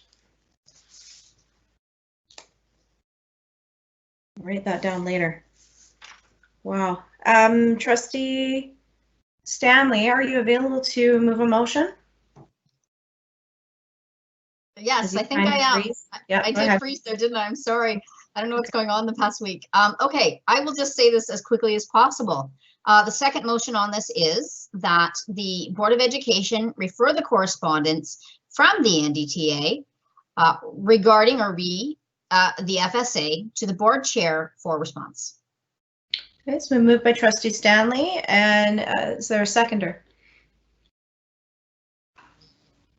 Seconded by Trustee Barron. Did you want to open debate on the motion? I don't believe this needs any motivating. It's just simply a matter of communication and protocol. Is there any other discussion? I'd like to move an amendment to the motion. I've just sent it out to trustees. My amendment is to add and request that future correspondence on the FSAs, sorry, I'll put my camera on, refrain from referring to the FSAs as tests or exams. So, hold on. Sorry, second. Yeah. Is there somebody that would like to second the amendment? I think everybody needs a second to read it.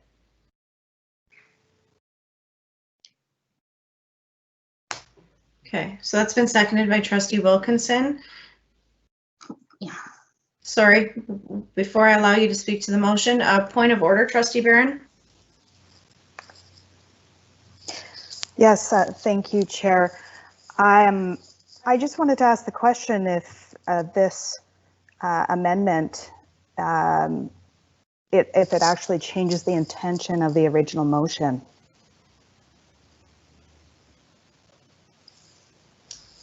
I don't believe it does. I think it speaks to the content of the letter. Is that correct with your intention, Trustee Higginson? It's correct. With my intention is that in our letter, we would include this request. Okay. Does that answer your point? Does that answer your point of information, Trustee Barron? It does. With respect I have to the to. chair. I have to stop you there. It answers If my it's answering question, your yes. question, then I'll have to stop you there. Trustee Stanley, you had a point of order? I do. I think this amendment is out of order in the sense that it's not germane to the original motion. It's an entirely separate motion, an entirely separate issue that should be debated and discussed.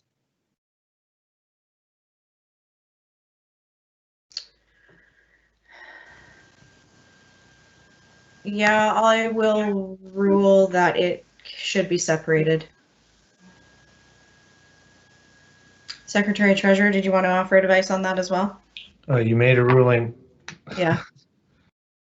Yeah, okay. So back, see now I gotta go scroll through. Hold on, go back to where I was. Trustee Stanley. Nope. I think we're okay. Sorry. All right. I'm going to call a question on the motion. Thank you for being patient with me. Is there anyone opposed to the motion?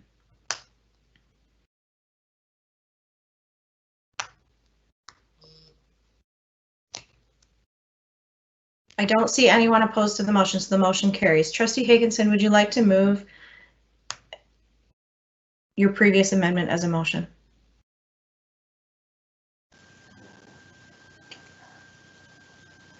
I'm just trying to.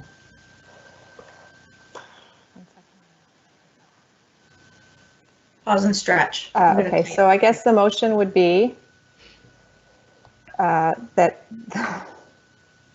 in your letter, the chair requests that future correspondence on the FSAs from the NDTA refrain from referring to the FSAs as tests or exams. Do we have a second on that motion?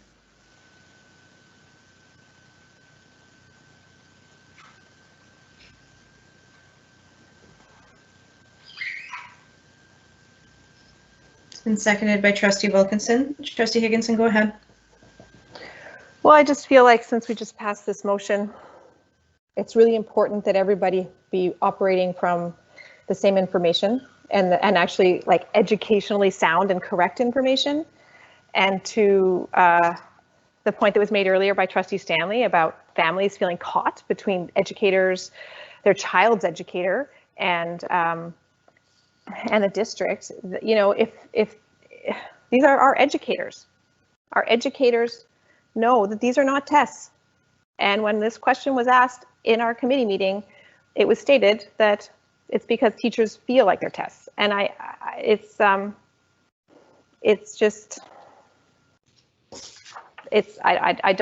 believe that. I believe that if we are going to, we need to start having this conversation needs to be based in good, robust educational discussion.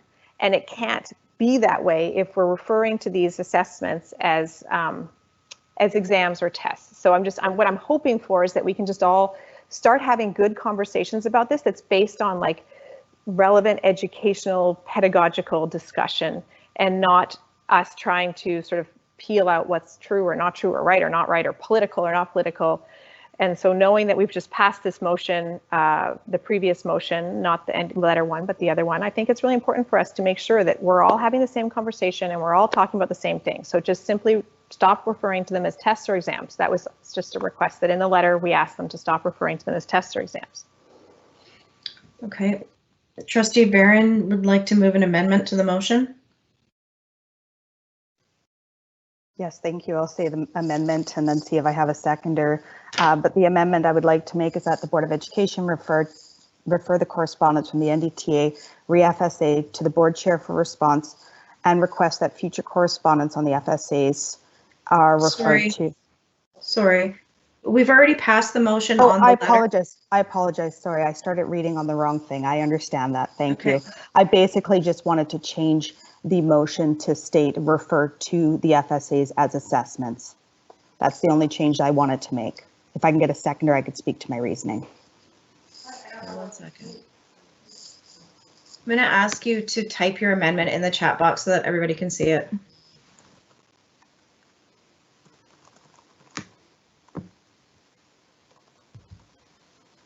Mostly me, so that I can understand.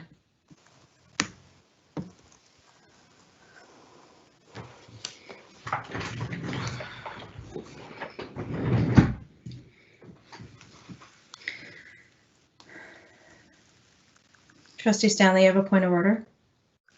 I do. Thank you. I just am wondering if because I wanted to put forward a motion to table. I'm wondering if that takes precedent in this situation, and would be discussed before an amendment is considered, just via process. Excuse. Thanks. Thank you. Secretary Walsh. Sure. So perhaps just on a process perspective, it would be more appropriate to contemplate. I'm assuming you're intending to move the motion to another meeting, or do you just don't want it to debate it? If I could, through you, Chair, if I could ask just for clarification on that front.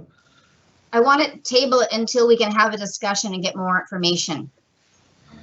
So then what I would recommend is that you make a motion to postpone, and then that would bring it back to the next meeting, or alternatively, or a meeting that you set, or alternatively refer it to a committee or another group.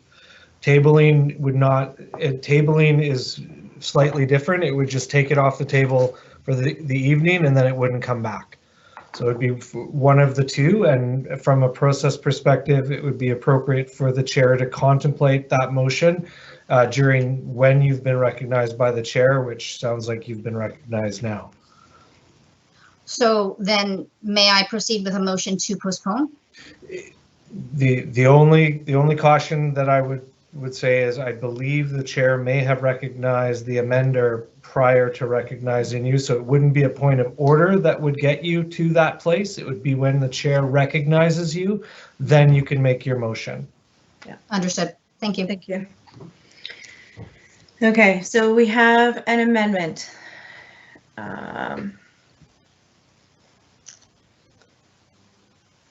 That has been moved by Trustee Barron. It has been seconded by Trustee Keller.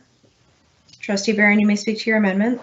Yes, it's just, I agree with many of the points that Trustee Higginson has brought forward around the importance of clear communication and trying to ensure that the content is aligned, that we are communicating, and do support us making a specific point to that in the letter that's sent out by the board chair. However, I would like for us to refer to a request to have them refer to them as their name of assessments rather than focusing on what not to say, because I feel like that will bring us down a whole rabbit hole of endless options. I feel like it's just more appropriate and simpler for us to refer to what they are actually called, which is assessments.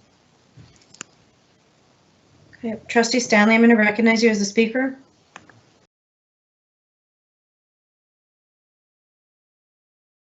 Thank you. I'll refrain to based, following the outcome of this motion. Okay. Okay, so discussion on the amendment then? Is there any other discussion on the amendment? Yes, I'm on the list. Trustee Higginson, go ahead. Speaking of rabbit holes. Yeah, I'm opposed to this because the problem is they refer to them as assessments. And then they refer to them sometimes as tests, and then they refer to them sometimes as exams. So what I specifically like is for it to be stopped being referred to as tests and exams.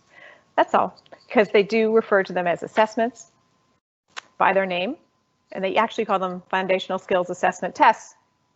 So I don't think that just asking them to be referred to only as assessments actually accomplishes what I'm hoping for, which is to have the words tests and exams removed so that parents who choose to do their own work can go and Google standardized assessment and not standardized test or standardized exam.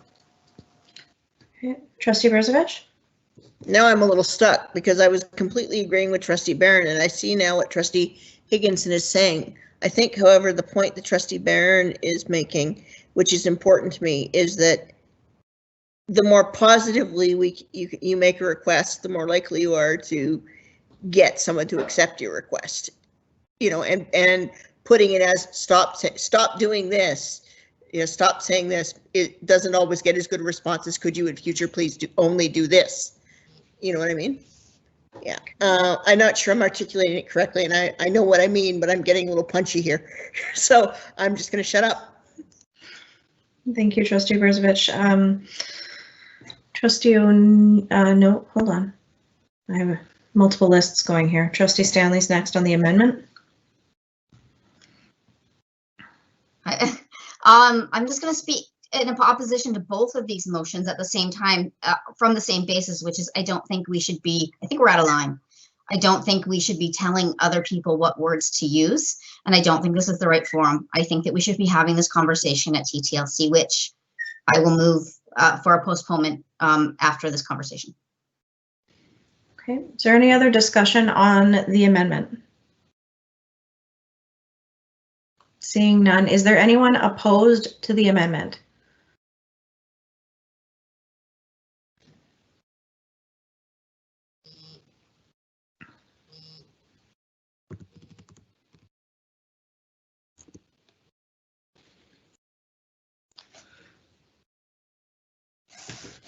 Those in favor, please put your vote in the chat bar.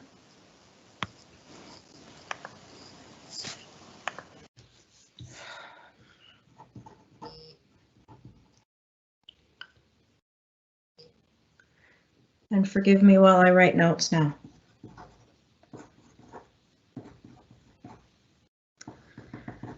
Okay, the amendment fails with trustees Robinson, O'Neill, Stanley, Higginson, McKay opposed. Okay. Now back to the motion.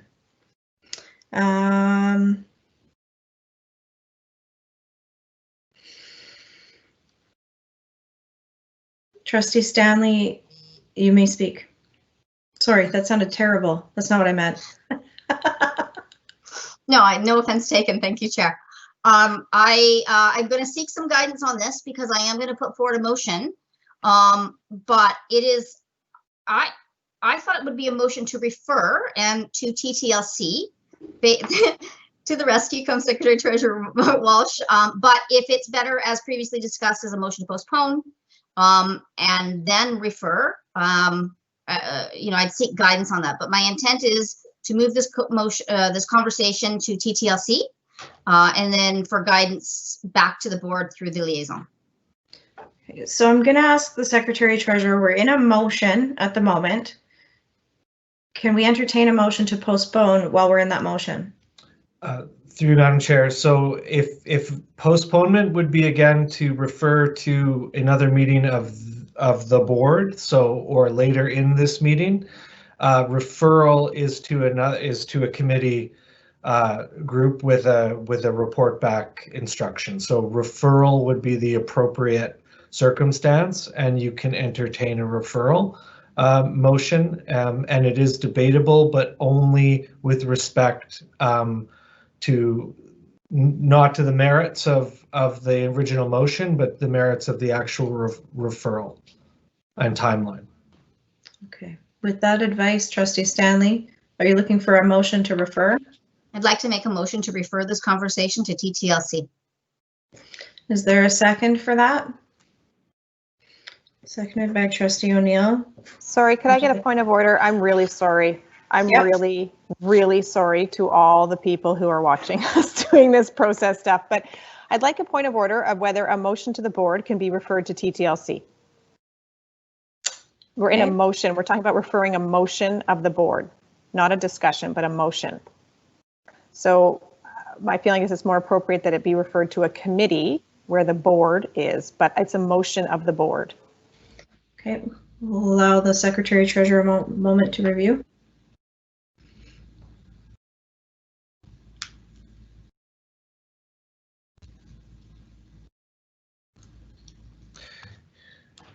So yeah, so referral would be to a standing committee in this, but although we may take a few minutes more to dig whether it's ability to go to TTLC, but the referral would be to education or business. Further point of order? Yes. There would be nothing stopping the discussion from happening at the TTLC if the motion is referred to the Education Committee, because we're talking about a motion. So the only place we can refer a motion of the board is somewhere where the board is. That does not preclude the conversation from also happening at TTLC, correct? Thank you. Correct, yes. May I clarify my motion accordingly? Yes. So I'm going to make a motion to refer to the Education Committee pending discussion at TTLC. Trustee O'Neill, you had seconded that motion. Is that acceptable? Okay. Is there any discussion? Or Trustee Stanley, would you like to speak to it? I believe I've largely stated why. I think that this conversation needs to occur elsewhere and then come back to the board as per process. But I think that this conversation needs to happen at TTLC. Thank you. Okay. Trustee Wilkinson, you'd like to speak to the motion to refer? Yes, thank you. As part of TTLC, I think it's a great idea. I sure would love to be able to work together and join forces rather than it being an adversarial thing. So I'm in support of it. Thanks. Is there anyone else that would like to speak to this? Seeing none, I'll call the question. Before I do that, I'm going to ask for the referral motion to be read in full before I call the question on it. Recording secretary, are you able to do that?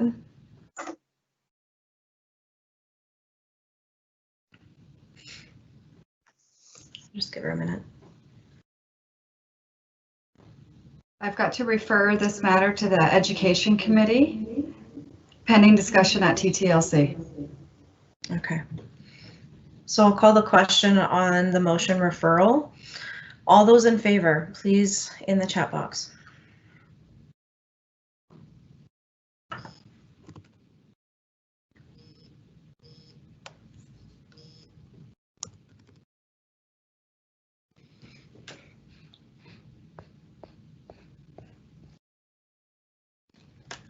Is there anyone opposed?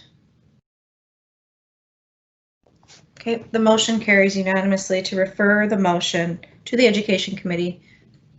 However, it was previously said, which was much more eloquently than I can remember and repeat. Okay, that moves us on in our meeting. Section 13, senior staff reports. 13.1, Superintendent Saywell, district review story.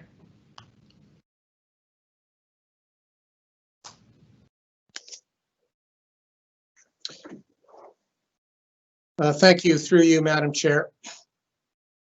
For some time now, a couple decades for sure, evidence-based decision-making has been the mantra of policymakers, politicians, and media. Certainly, what is measured in education matters. I also think that the public is hungry for simple ways to understand the effectiveness of public schools. And so strategic plans attempt to cover a range of dimensions of learning that are critical to students' overall success.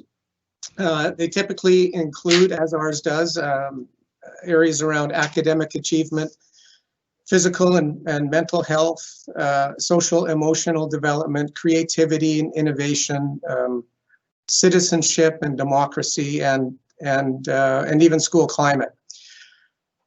As yet, no one has come up with a simple set of measures that at once encompass the most important factors that are vital components of a strong education, are useful at the school and system level, and are understandable to the broader public.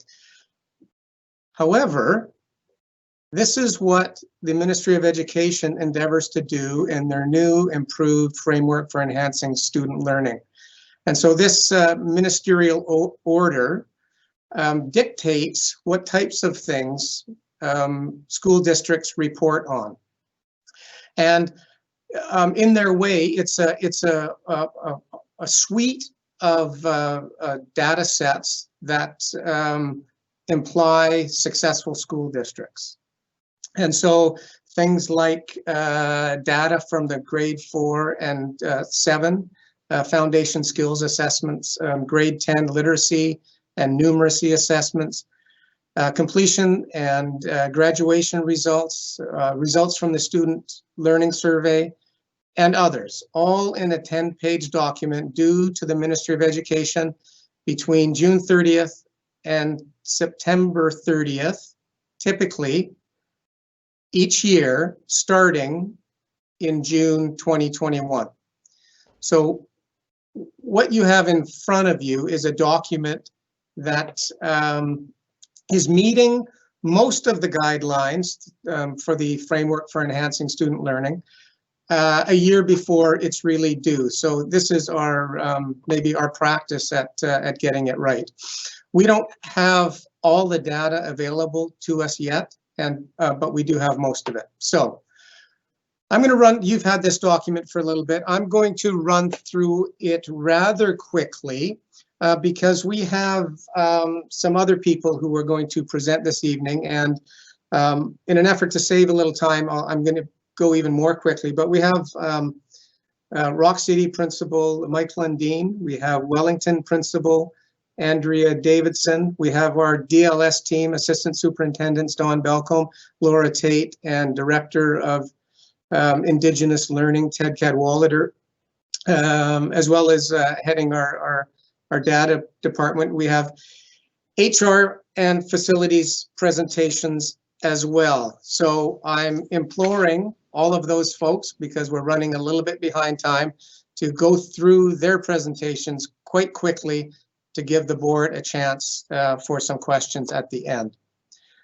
So this document starts on page 23, and I can't see it in front, but I think this is so. This is an introduction, my message, a message from the chair. What you'll hear throughout the presentations is that you know, this strategic plan is new to us. We were into it for about half a year, and then COVID hit us. So you're going to hear about COVID quite a bit this evening, and that's evidenced in the board chair's message at the front of this document. If you could advance the page. Yeah, sorry, go back a few, Karen. Just go back, yeah, keep going. Right there. So this is just a quick overview of the district. Go ahead, Karen. And for the next 4 pages, we give a really sort of high-level overview of each strategic goal. And it's purposeful that way to give a flavor, and it also gives a link, you can see on this one, to our school district operational plan, or the action initiatives or action plans. So advance again.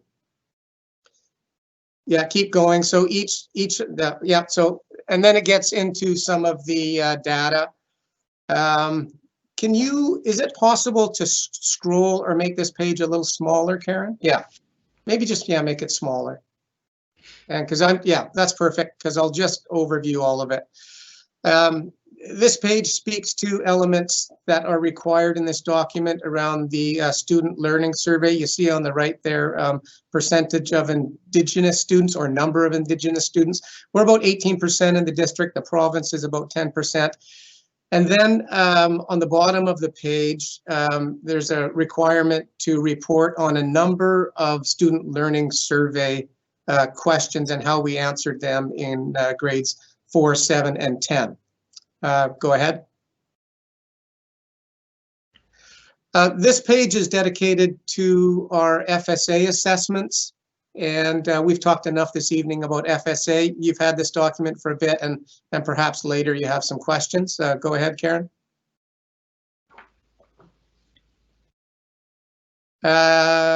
Yeah, so I spoke briefly about the new and relatively new grade 10 assessments in literacy and numeracy. Results are there.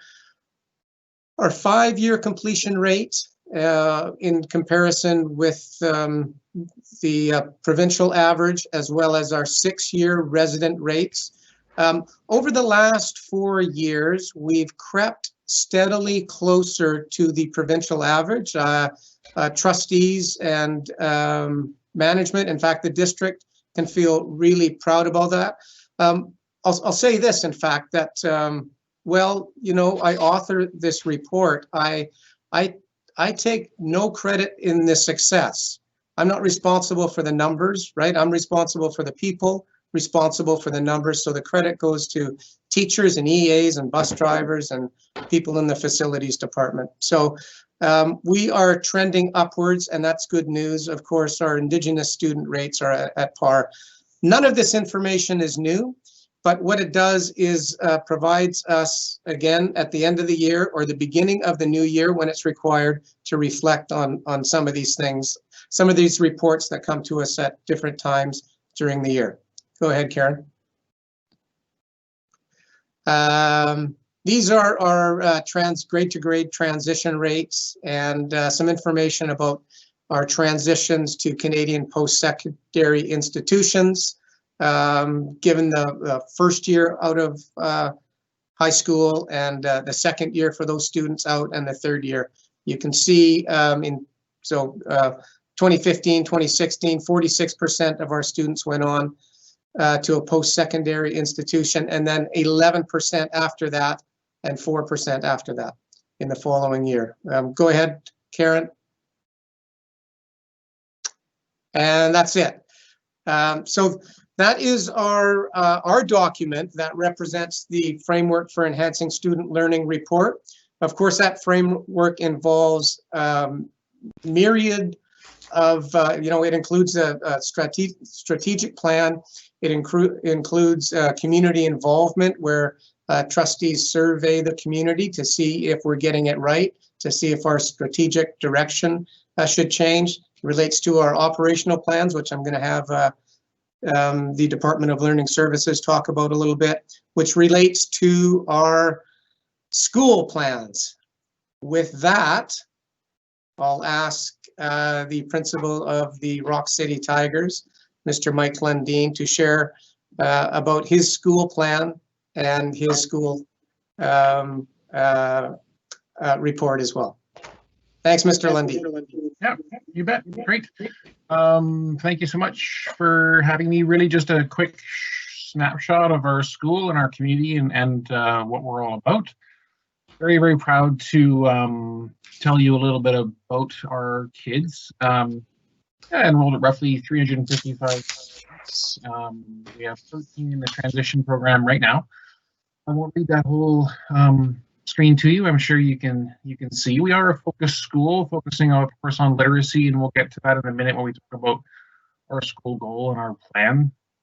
But we have quite a diverse population in our school. We have, if you know the sort of the geography of the area around our school, of course we have lots of beautiful homes that surround that school, and we have lots of well-established homes, and then we have quite a few apartment buildings and condominiums around there as well. So we do pull in, like I say, quite a variety of amazing families and kids into our school every morning.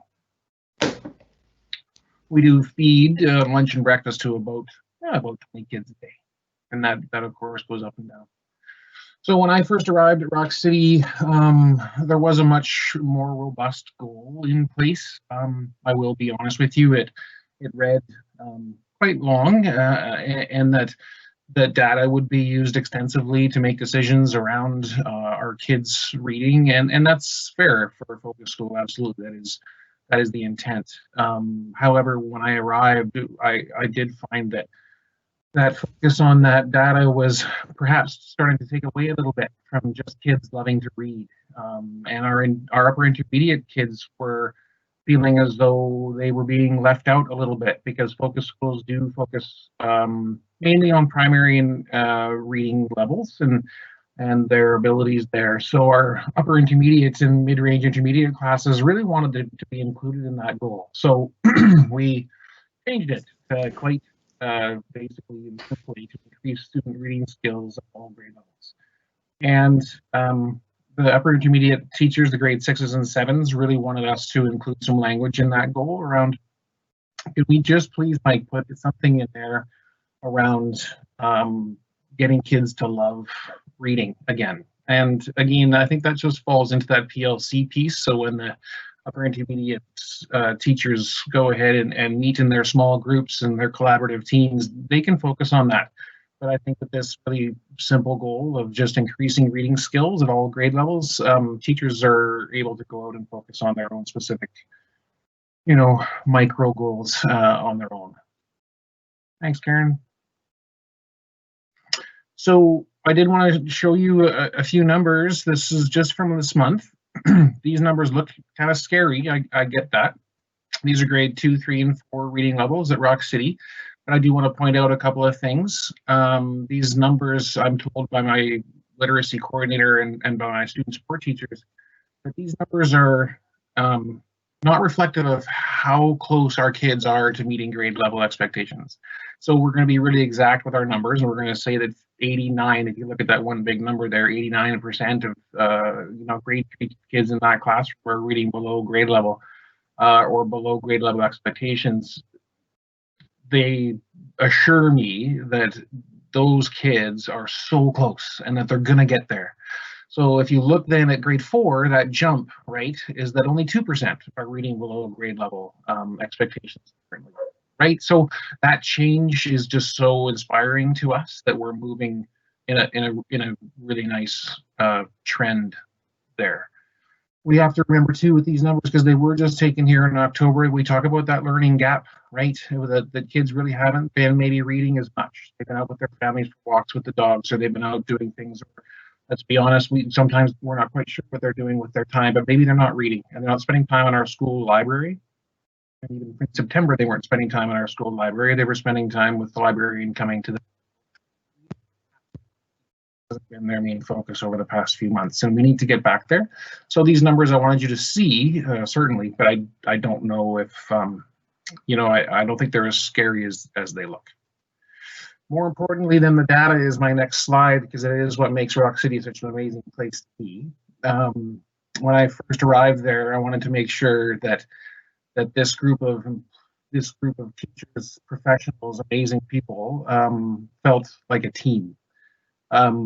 I do have an athletics background. I'll try really hard not to make too many sports references because I know that they can get quite tiring. But my philosophy since I started in leadership was to put your best team on the floor and let them play the game. And when you need to call a timeout and when you need to help, you do that. But you trust that your players are out there because they are great players and they're going to do whatever they can to achieve that goal, which in sports, of course, is to win. But for us, it's to help kids get where they need to be. This is my team, and I want to point out that our incredible vice principal, Shauna Coey, she's there in the Where the Wild Things Are costume. She has been instrumental behind how successful this building has been. So all of these people do amazing things with kids. These are all just quick snapshots of some of my staff. One of the things that we make sure that we do for our staff, because we know that these things trickle down, is that we make sure that they know in being part of that team that they are appreciated, that we know that this is hard work, especially over the past 6-7 months, how hard and challenging this work has been for our staff. So we work really hard to make sure that they know that. So this picture is actually from last year, I want to say probably January or February. This is our group of students who once a month, every Friday, go around from class to class, and they provide teachers with a cup of tea and a candy or a cookie And it's just a nice way to finish off the week. And usually it's the last Friday of the month. So just get a little reward from this group. And this is, again, something that Shauna brought to our school and she put in place. And she has her group of kids. And sometimes it isn't always kids that think school is the very best place to be, but they sure look forward to Friday afternoons to go into classrooms and see thank yous and big smiles from teachers.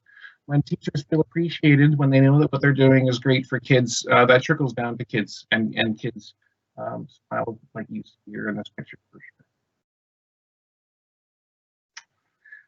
These are in no order whatsoever. These are our core values at Rock City. I did ask my staff to have input here. I would say that the relationships being at the top is number one. It's number one for me, building those relationships, making sure that we have a culture in our building where people laugh, where people know that they are a member of that team. They know that we are one giant community. Of course, we deal with kids in a compassionate way, and now more so than ever, safety and health is key. But relationship sits on top of that, because if you don't have that, the rest of it just falls apart, as you know.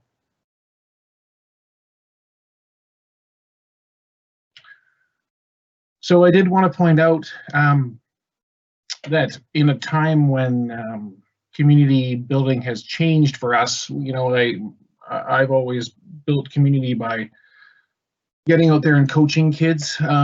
We can't do that anymore. We build community by having assemblies and bringing people in for a pancake breakfast, or we have a Thanksgiving turkey barbecue, or whatever it might be, or a pack open house. We can't do those things. So I wanted to just point out that my amazing team, starting well back in April, continue to do those things. You'll see what happened was I stopped shaving for a while there. It got out of control. And one of my staff saw a picture, or I can't remember if it was a Teams meeting, and they thought, well, we got to take advantage of this. So let's have a contest called Grow a Beard Like Mr. Lundeen contest. And you can see there that some of the staff are taking part in a variety of ways. One student there right in the center, you can see she got as creative as just to grab her cat, and that was her beard, like Mr. Lundeen. And then we had a building contest, and you can see our esteemed superintendent there in his fort, and he got involved, and wacky hair day and all those things. And I want to point out that down at the bottom of the screen, that's one of our little guys, Roman, and Roman has now moved on to a different school. But before COVID, you never would have seen Roman take part in any of our spirit days. You never would have seen that young man with a smile on his face in the hallway. School maybe wasn't the safest place for him, or at least he didn't love being there every day, and that's what he showed on his face. So when he sent in his wacky hair day picture, it warmed all of our hearts for sure. And over on the left-hand side of your screen is an example of what we're doing now at Rock City, as we are still trying to find ways to build community. The bags at the top of the screen are now what we give to teachers on Friday afternoons. We can't go in and share food with them, of course, as we would before. We can't dip a tea bag into boiling water and provide them with that treat. So we have bags of treats for them, individually wrapped, of course, and safe, and messages on all those bags. Those for teachers, just they know that doesn't matter where we're at, they still are appreciated, and the work that they're doing with kids is vital. And in the bottom of your screen, of course, is one of our virtual assemblies. We get every kid, in front of the camera, and they show their faces, and teachers turn around their laptops and they do a big cheer, and we recognize kids who are doing great things, such as being in our crossing guards or doing the announcements, whatever it might be. We recognize kids, or maybe we don't. We just review our behavior matrix, or we just talk and tell silly jokes, whatever it might be. But still trying to build a community where these kids like coming to Rock City School. So we'll carry on with that, and I think I think they appreciate it, and I think staff continues to like where they work, right? So, and that's the biggest thing for me. So, there you go, nutshell, Rock City School. Thanks very much, Mr. Lundeen. Can we keep moving, Karen? Oh, Okay, so we have Principal of Wellington, Andrea Davidson, is going to tell us a little bit about what is happening at her school and from a secondary perspective. Good evening, Madam Chair, Board of Trustees, senior staff, district staff, colleagues, and guests. I'm going to attempt to share my screen here.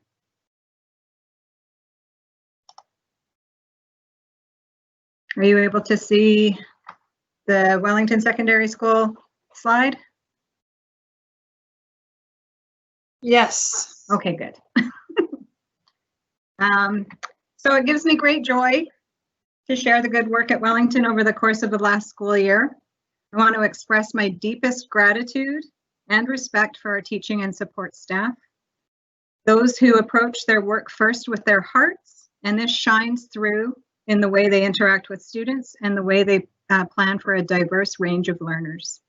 I would like to acknowledge that Wellington Secondary is located on the ancestral and unceded territory of the Snuneymuxw people, who have been stewards of this beautiful land since time immemorial. So we began last year by setting high standards for what we want for our students. Our focus is on improving student engagement through exciting learning opportunities while always being guided by the importance of a strong sense of belonging and connection fostered through curricular and extracurricular opportunities. We aim for a 100% graduation rate with every learner crossing the stage with dignity, purpose, and options, along with a rich curiosity about life, an understanding of and respect for Indigenous ways of knowing, with a commitment to eradicating racism, and with a strong sense of belonging and confidence. And our school goals reflect these standards, and they carry over from last year to this year. Our goals for continuous improvement of instruction and assessment include ongoing professional development around redesigned curriculum and revised assessment practices, access to technology and design thinking to promote 21st century learning, increased opportunities for cross-curricular project-based learning, and building connected understandings through thematic and phenomenological learning. Following slides are just a few examples of the hands-on project-based learning across the curriculum that keep our students happy and engaged. In grade 8 science, for example, students used recyclable cardboard to build interactive models that demonstrate seafloor spreading. In senior foods, students were able to personalize their pie crust through pastry design. And here we have junior science students studying acid reflux and senior engineering students designing a weight-bearing Da Vinci bridge built without any fastening hardware. Wellington is fortunate to have access to virtual reality and to 3D printing, and that glove is made entirely through 3D design and printing. In senior drafting, students developed concept designs for the future Wellington outdoor learning space. Students also had the opportunity to learn CPR and the proper use of an AED, a skill set we hope they don't have to use, but it's helpful. In our fine arts and performing arts classes, students learned a variety of ways to showcase their talents. In workplace mathematics, students took their hands-on learning outdoors to apply the theoretical models in real-life situations. And in PHE, students learned to get their groove on using computer-generated dance technology. And our students weren't the only happy, engaged learners last year. As a whole staff, we took a field trip to the VIU Deep Bay Marine Research Station for a day of place-based and land-based learning. And the collaborative conversations around assessment and instruction continued throughout the year through PLC and Pro-D days. Under the district goal of offering safe, caring, and healthy environments that are inclusive of diversity, Wellington chose to focus on reviewing and revising the student support model, fostering belonging through extracurricular activities, and increasing our understanding of universal design for learning, differentiation, and ways to engage reluctant learners. In second semester of last year, we opened up the Hub, taking over an underutilized but beautiful space. We've created a student learning center that can be accessed at any point during the day with curricular support in all subjects to give students direct, targeted assistance should they require that, and then the opportunity to understand better before returning to class to learn alongside their peers. With the Hub in place, we were able to repurpose a no longer needed student support classroom and expand the Skills for Life learning space.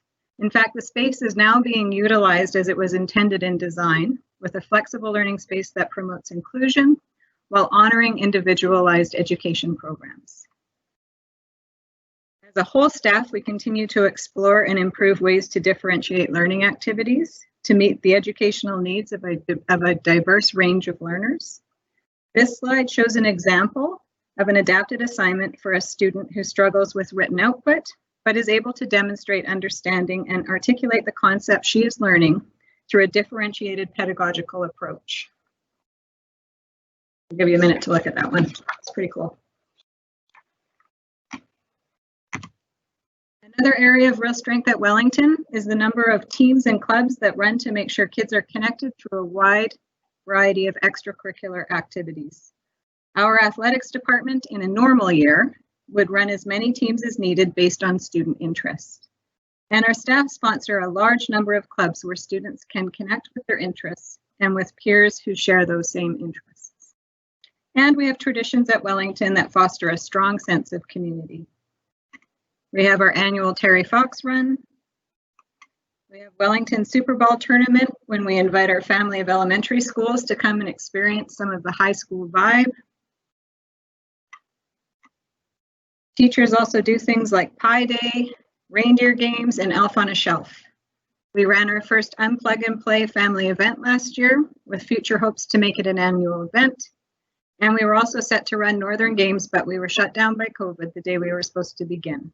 We look forward to when we can bring these traditions back to our school, as we all recognize the important roles these activities play in fostering a culture of belonging and connection. Something else we were able to launch prior to spring break was Changing Results for Wellington Students, a professional learning series modeled on the provincial literacy program Changing Results for Young and Adolescent Readers. Welly's version, inclusive of all staff who work with students, was a planned series of bi-weekly PLCs around trauma-informed practice, the importance of social-emotional learning, and ways to grow our practice to better engage reluctant learners. With a willingness to take risks and be vulnerable, we began with a scan of the teaching environment to identify what our classrooms say about what we value in curriculum and learning. Every staff member then confidentially identified one or two students who they saw as disengaged or disconnected. Working from the Shelley Moore bowling analogy that aiming for the outside pins benefits all students, and viewing our students through a trauma-informed lens, we developed strategies to improve the educational experiences of those identified. We were supposed to come back together and share what worked and what didn't and where to next, but COVID shut us down and we had to shift our focus to meet the demands of working and learning from home. One of the very real benefits of beginning these discussions prior to COVID is that teachers and support staff were in a better position to empathize with their students around the challenges of learning from home and the impacts of COVID on the family environment. Wellington continues to grow and improve in the area of environmental sustainability. Our goals include increasing opportunities for land-based, place-based learning that is connected to sustainable practices, and promoting school-wide initiatives around environmental sustainability through our student-led climate action group. On Climate Action Day, we wanted to provide space for student voices to be heard while encouraging them to stay safe and on campus. A school-wide climate action afternoon had students making signs, engaging in a variety of learning activities, and participating in an on-campus march that was safe, peaceful, and inspiring. Born out of the climate action movement, in the fall, the Climate Action Club took hold and has been an instrumental part of how we work to make our school greener. Wellington was one of two secondary schools chosen to work with the Regional District of Nanaimo on a zero waste initiative, something that is continuing this year. And with our Climate Action Club up and running again, we will continue to work toward environmentally sustainable practices so that we can be leaders in enviro-conscious education. Under Truth and Reconciliation, teaching and support staff have indicated that they would like more opportunities to learn and grow, especially in the area of seamlessly integrating Indigenous content across the curriculum. As is the case for all of our students, we strive to create ways to improve Indigenous students' sense of belonging and connectedness to the school. We also want to increase Indigenous representation around the school site. To support the integration of Indigenous pedagogy, our first Pro D Day of last year began with a whole staff talking circle. We learned from Nicole Wedholm about the teachings of the talking circle as she had learned from her grandmother. And then we each shared a little bit about who we were and where we came from. And this activity bonded us as a staff and brought us together as a community. On Orange Shirt Day, we held a school-wide assembly where students furthered their understanding of the legacy of residential schooling and the meaning behind why we wear orange on September 30th. We also observed Remembrance Day with a school-wide assembly and a presentation on contributions of Indigenous soldiers during the war. Our Wildcat student population demonstrated incredible respect throughout their thoughtful reflections. We will continue to explore ways that the gifts of our students can be showcased in the school so that there is greater representation of our cultural diversity, starting first with local Indigenous culture. Our classroom teachers continue to learn and grow in ways to integrate Indigenous content across the curriculum, from acknowledging First Nations oral histories around natural phenomena to multi-graded collaborations focused on Indigenous environmental teachings. It is encouraging to see our teachers also learning, growing, and doing.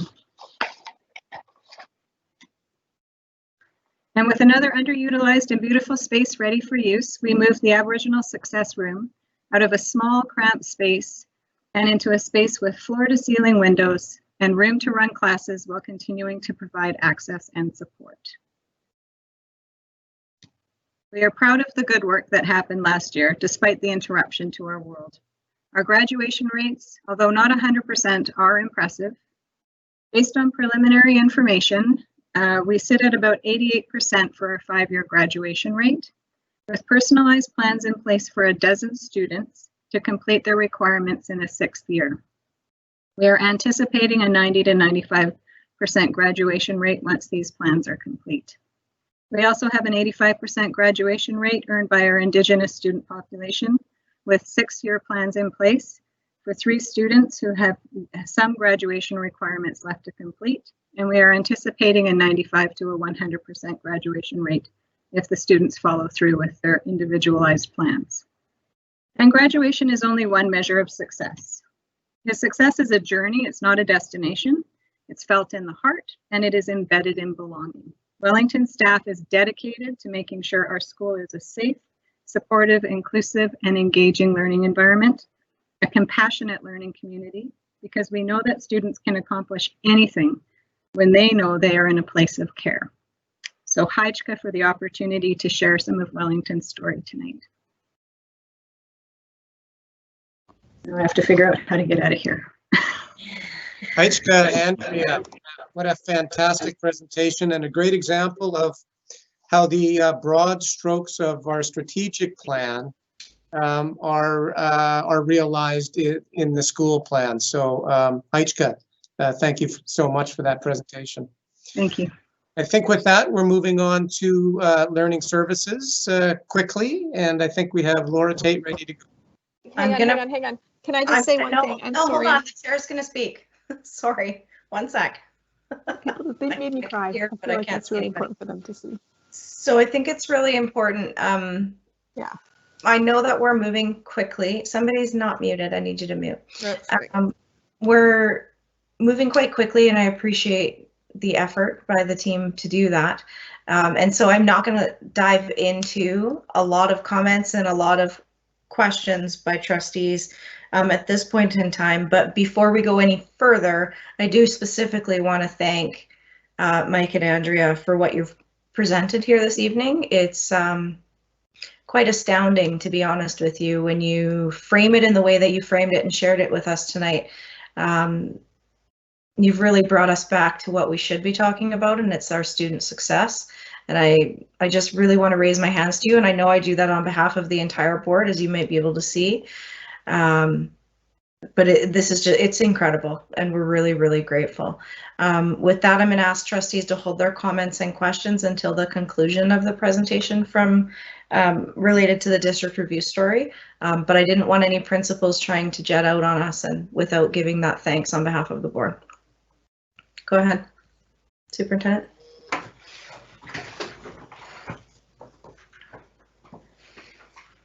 Are we good to go? There you go. Yes. Yeah, thank you. Through you to Laura Tate for the DLS presentation. Thank you. Through the chair, we'll begin. It's Deputy Superintendent Davey starting us off this evening.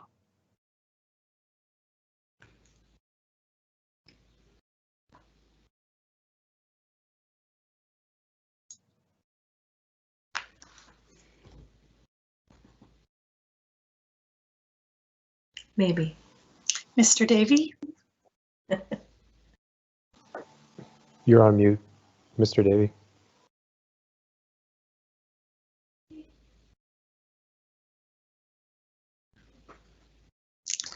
I know he's here because we did just see him. Okay. I could run down the hall. I'm about to.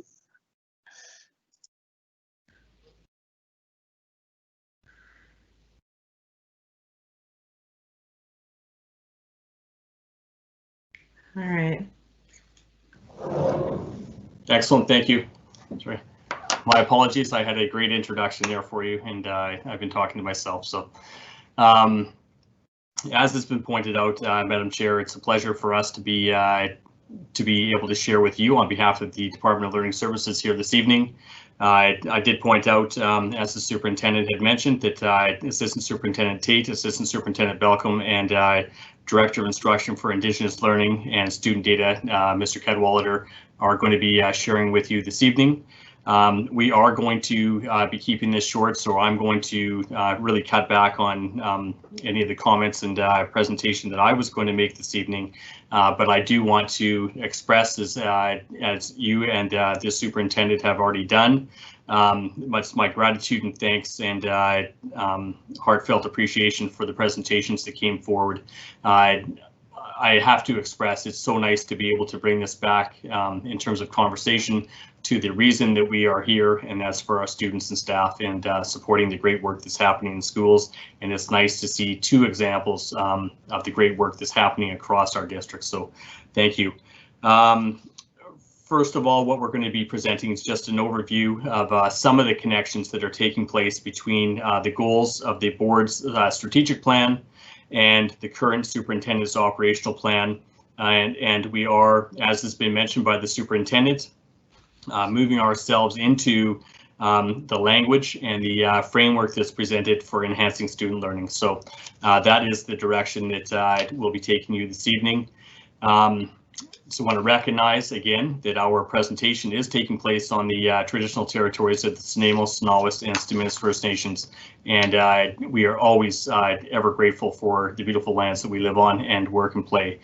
Moving to the next slide, then, we are, you've seen this before, this is our connection between the work that's happening between the board's strategic plan and the areas of responsibility that the board has laid out for us, you know, as a district, but also guiding our Department of Learning Services. And then on the other side here, the operational plan, as I mentioned, that will be leading us this year into a transition to the framework for enhanced student learning. So we started this past school year looking at very specific action plans tied into the operational plan. And what I can say, moving on to the next slide then, we had a huge shift, as everybody can greatly appreciate, with the impact of COVID-19. For our department then, our operational plan and the action plans that were put forward that we were working on were put on hold. We are carrying forward with many of those action plans, and we are implementing new action plans for this coming year. So where I'm cutting my presentation short, you can see that in March 2020, significant shifts came, and we had a restart plan, and we've had many presentations and sharing opportunities with the board to talk about what that looked like. And then going into July 2020, at the end or midsummer, another significant shift in terms of our priorities and a return to safe operations, where we presently sit in stage 2 with students either opting for return to in-class instruction, distributed learning through Island Connect education, or opportunities for homeschooling. So as has been mentioned, we do have students that are presently in our transition learning program as parents are making decisions, and we are supporting those students.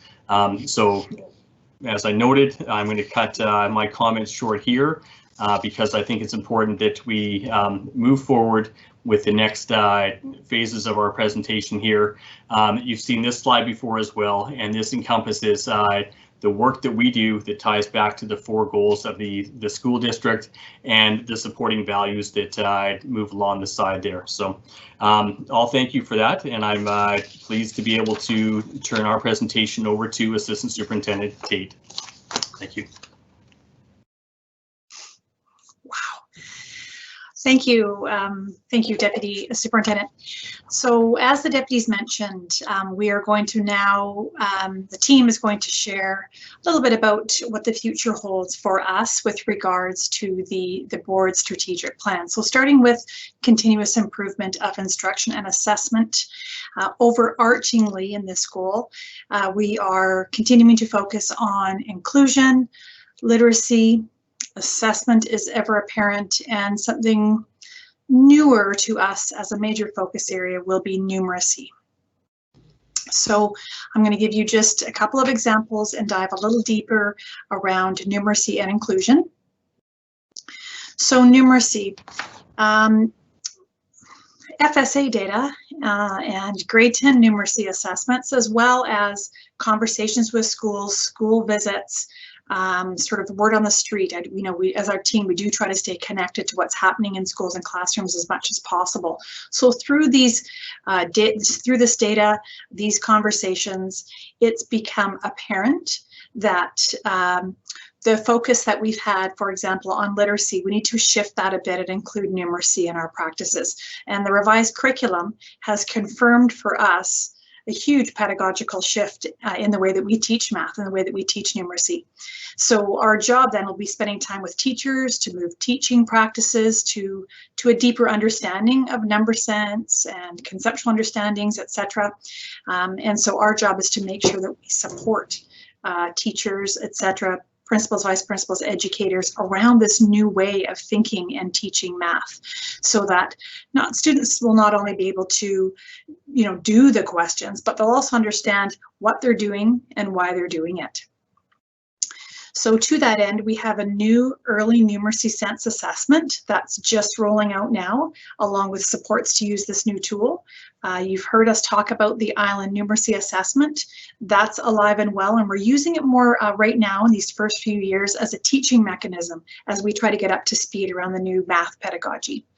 And again, we have beautiful data housing mechanism where we include our reading data. We've now including our writing data, and we're working to include our numeracy data, which is really a really positive shift for us because it allows us more strategic ways to look at the data and really supports teachers in their conversations in PLCs, for example. So over time, of course, we hope to see broader improvement around all of these numeracy assessments that we have. Inclusion remains a focus in Nanaimo Ladysmith. Our assertion is that every child has a place in their classroom, and the beautiful challenge is meeting the learning needs of every child. In other words, embracing diversity. So it's important that we really understand the meaning of inclusion and that we have a collective collaborative understanding and definition of inclusion. It's really important to understand what Tier 1 interventions are and how to implement them from K to 12 for early years all the way to graduation.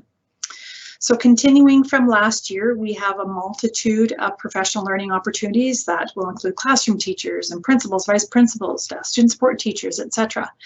We're also rolling out our universal practices matrix, and the matrix outlines ways for us to really understand meeting the needs of all of our diverse students, being really, really inclusive. And the matrix highlights academic learning, social emotional learning, behavioral learning, the learning environment itself. So in that, it supports differentiation, universal design for learning in this matrix, and we're rolling that out more fulsome in a more fulsome way this year. We're also building a secondary school level matrix of roles and responsibilities. So having these roles and responsibilities really clearly delineated through an inclusive lens will provide a great deal of support. And of course, we're continuing with our training around Tier 2 and 3 reading intervention. We embarked on a district-wide student-supported appreciative inquiry last year, and it provided us with a significant data source in a whole pile of areas. We were really able to see where we are around a number of competencies and where we want to go, and we're going to focus on bringing ourselves along in that regard. And lastly, we're making explicit efforts to expand our network with our community resources and build stronger working relationships there. I will now pass the torch to Assistant Superintendent Balcom.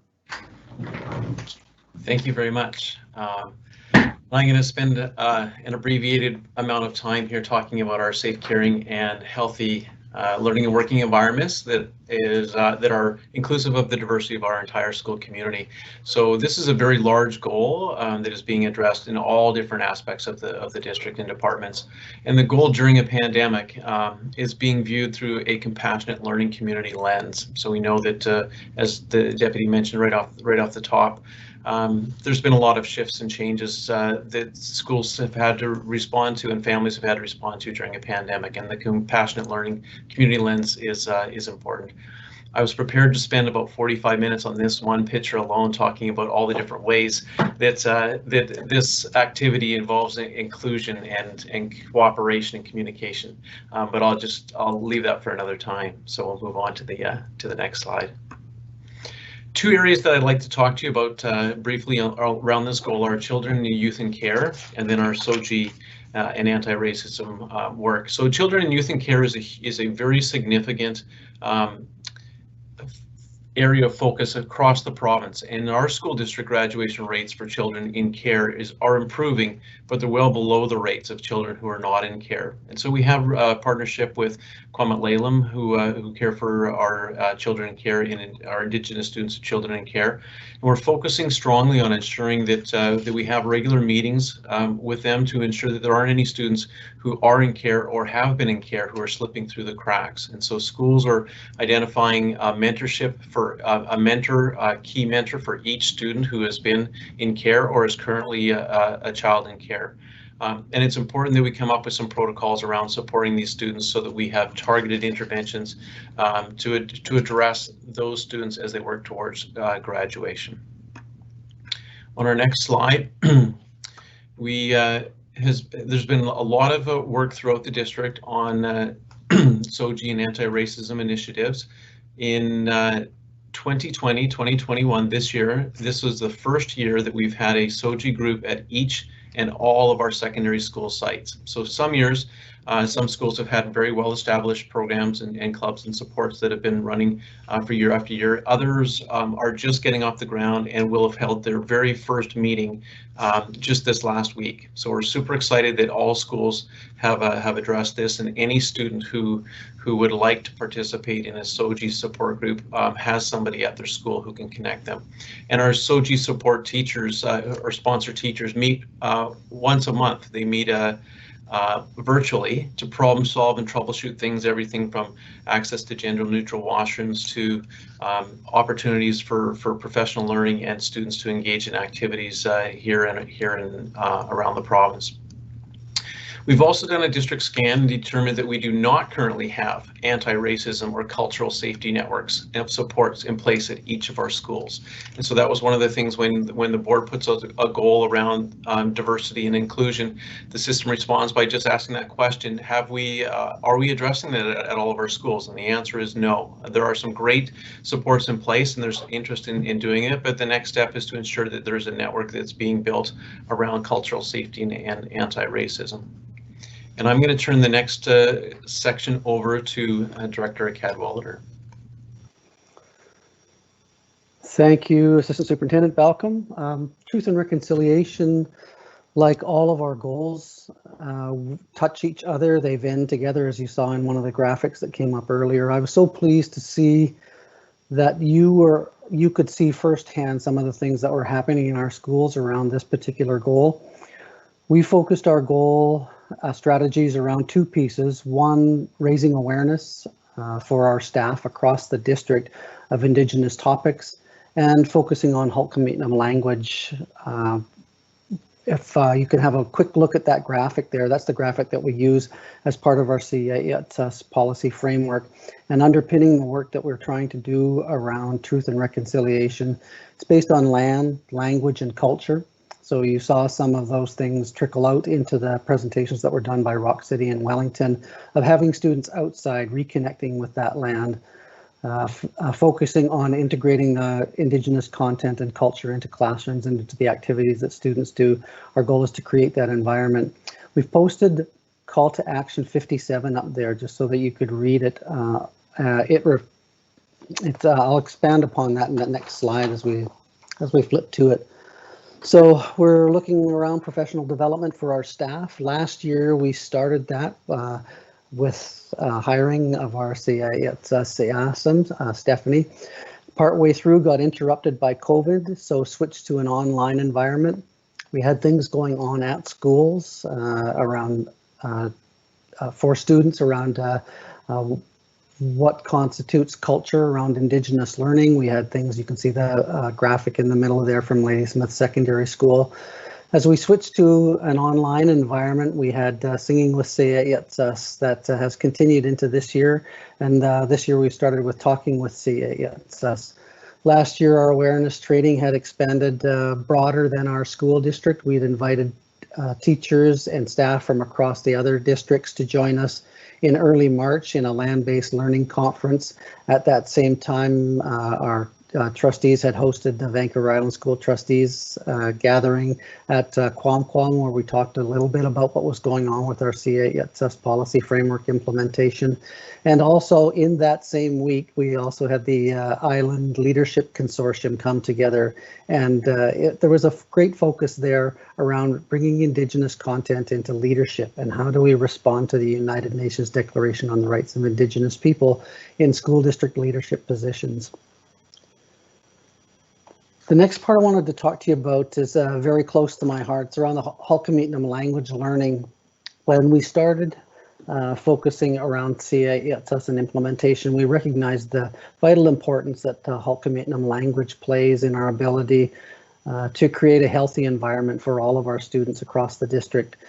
We are very lucky in our district, but it also speaks to the scarcity around the rest of the province. We probably have, well, I will say that we do have the most certified Halkali'tnam language teachers of any district in the province. Our goal was to increase that number last year, and we were very lucky to identify 2 certified Halkali'tnam language teachers and bring them on board to increase our staff by 2, and we're in the process of increasing that again this year.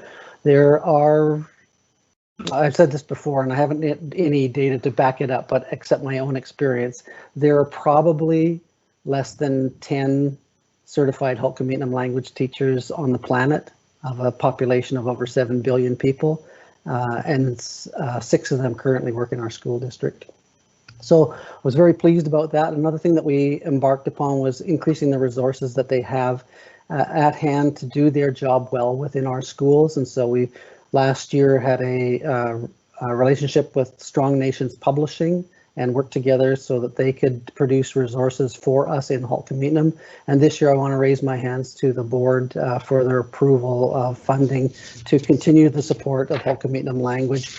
Our language team is currently carving out time so that they can work together with fluent Halkali'tnam speakers to create videos around Halkali'tnam language learning. And I'm hoping that before the end of this year, I'll be able to show you the results of those things.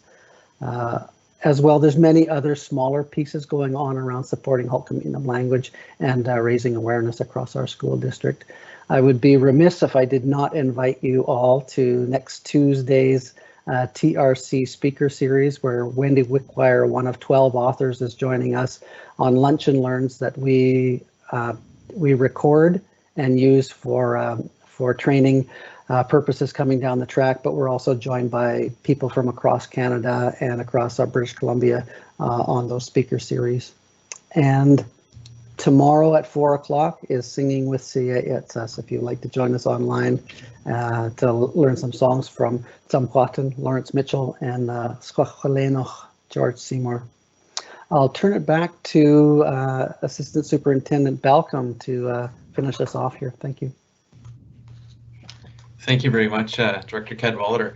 The fourth goal, as we know, of the board is to be a leader in environmental stewardship and sustainability. And this is a picture of Tammy Elliott and John Barsby in the Principal Jane Reynolds' office, and they did a school-wide Teams virtual lesson on zero waste and how they are adapting their approach to zero waste during COVID times, because as COVID guidelines come in, everything changes, and so that happened about a week and a half ago.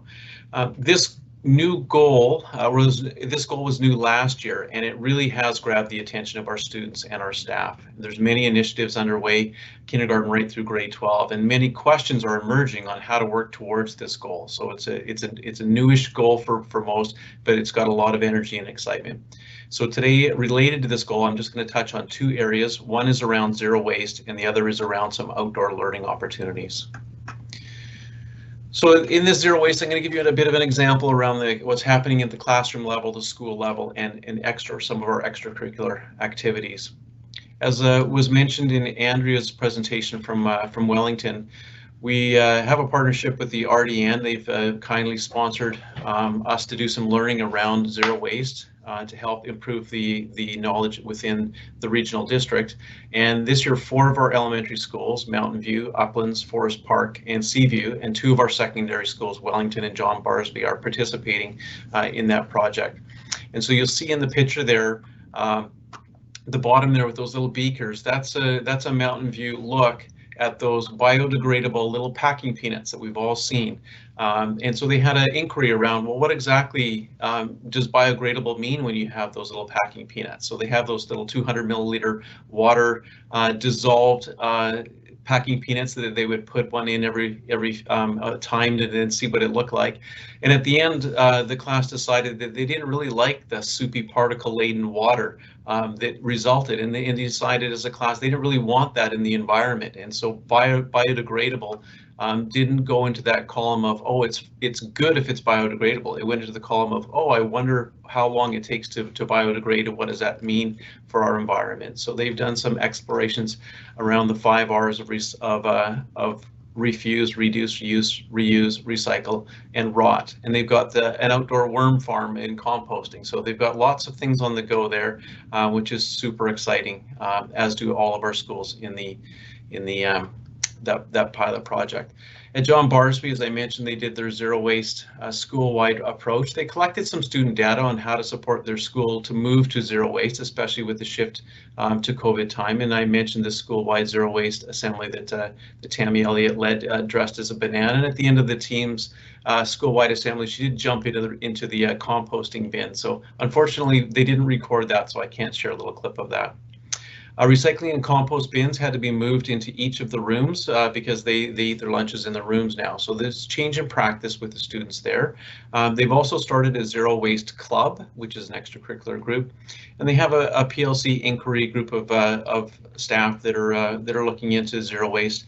And they've also looked at their applied design skills technology curriculum and have one that has a specific focus on environmental stewardship, as well as the garden that they have there at John Barsby. For extracurricular activities, I'm going to give a couple of examples of, and most of our schools have an extracurricular club that focuses on the zero waste initiative. And at Dover Bay, they have their Eco Club, which has their food forest tours, as well as their biodiversity art initiative that I'll share briefly, which is students' interest in showing the importance of conservation and biodiversity through the beauty and expression of art. So you think of all of the different ways that they can highlight the biodiversity of the world we live around through art. So it's quite interesting. And Dover Bay Eco Club, along with other schools, have applied for and received the regional district, the Nanaimo Zero Waste Student Leadership Grant, which allows them to take on initiatives that are particularly close, dear to the heart of those students. And at Dover Bay, their initiative their grant went towards purchasing compostable cutlery and bowls and plates to be used in their cafeteria for use. On the next slide, you'll see a little bit of information here on our outdoor education and our land-based learning.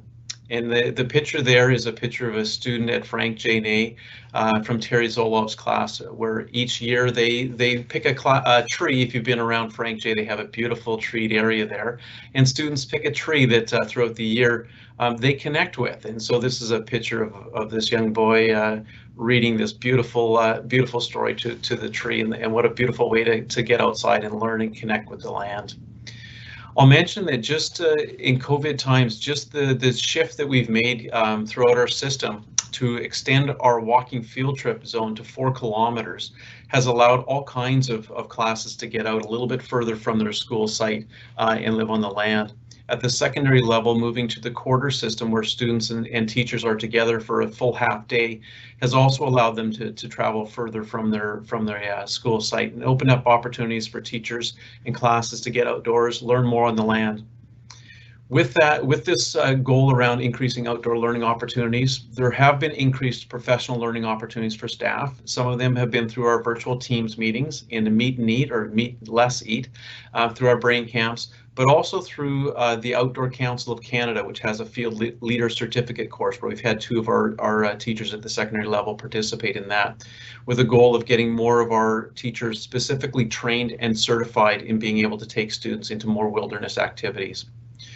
NLPS has also partnered with 5 other school districts on the island and the Sunshine Coast. So we have Cowichan, Parksville, Comox Valley, Powell River, and Vancouver Island West, partnered to offer some joint educational leadership opportunities and training professional learning, specifically targeted at 2 groups. So one is our secondary teachers who have secondary courses they would like to develop around outdoor education.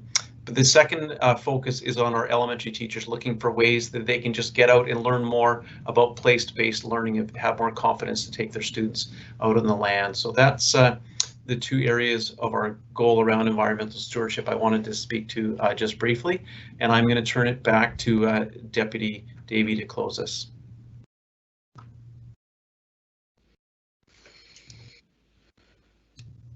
And I'm going to ask you to, you're muted.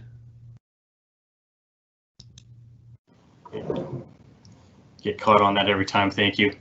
I was just going to say again, thank you to our presenters here this evening. And as you can see through the work that the department has put forward, it's an opportunity for us to really connect back to schools, back to our students and supporting staffs in terms of the work that's taking place toward the attainment of our district goals. So I want to thank the board for setting a strategic direction for us to work within, and then those staff members within our department here certainly value the work that we do and bring that back to students. And I'll conclude just wrapping up. I want to acknowledge and thank our colleagues from other departments for the support and the work for the Department of Learning Services in helping us to reach out to our schools and support the achievements of our students. You've seen so many examples here tonight, both with the school presentations and the department presentations of fantastic work that's taking place during these trying times of a global pandemic for us to continue moving down the path of working toward the goals that the board has put forward. So thank you very much. Thank you, Mr. Davey. I'm just going to pause you, Superintendent. You have a question on process, Trustee Higginson? Yes, thank you. This has been amazing. I cried.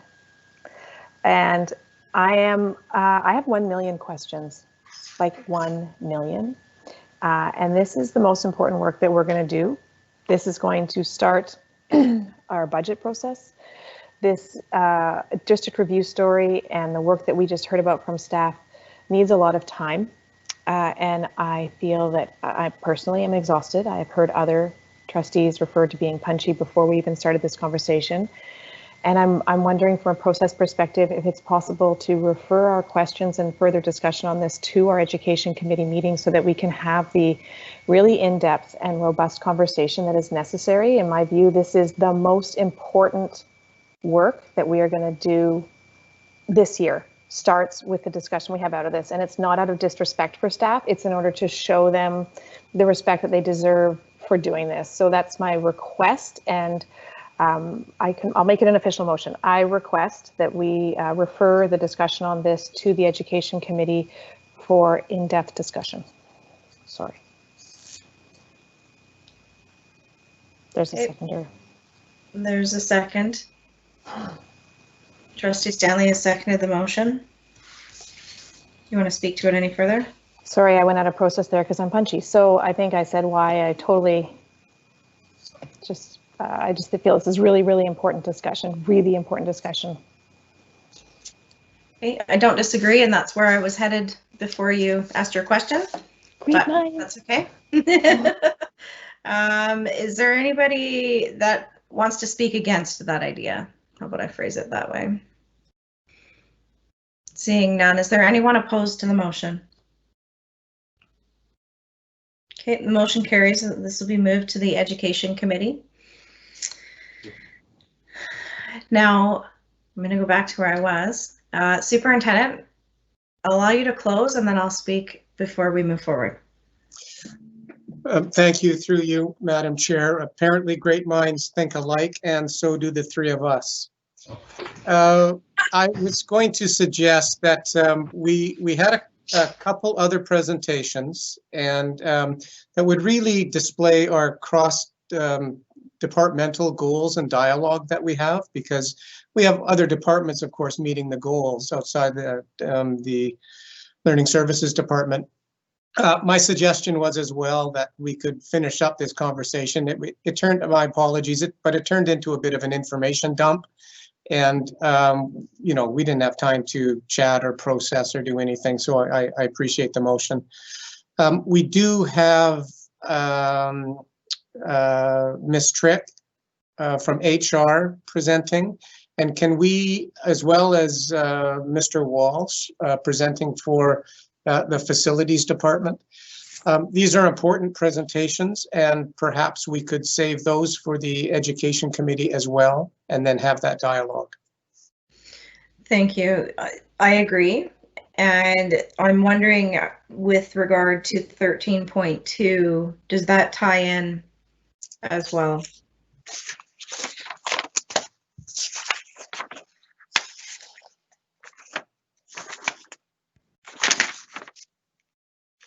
I've lost my, excuse me, I've lost my page. 13.2 is the budget timeline calendar. Oh, of course. Yeah.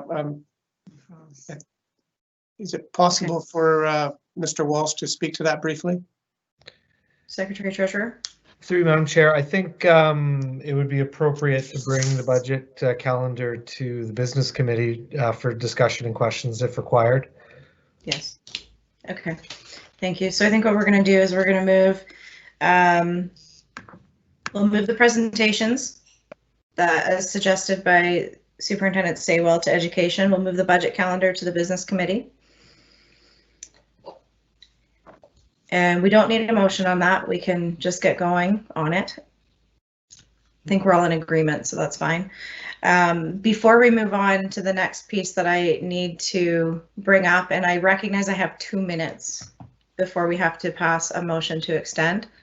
I would like to thank the superintendent and the senior staff in the same way and with the same depth of gratitude that I shared with our principals that presented to us this evening.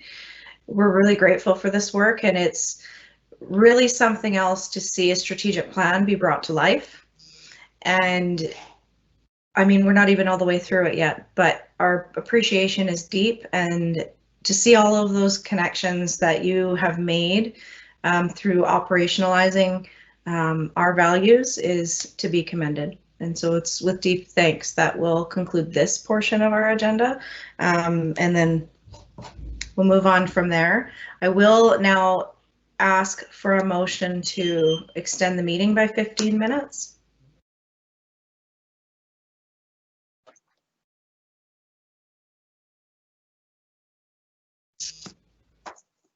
So I have a motion to extend by Trustee Stanley, seconded by Trustee Higginson.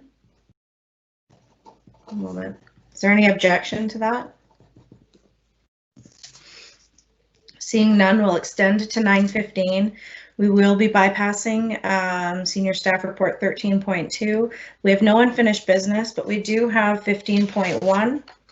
There's been a request for a letter of support regarding childcare spaces by a nonprofit society, one of our partners.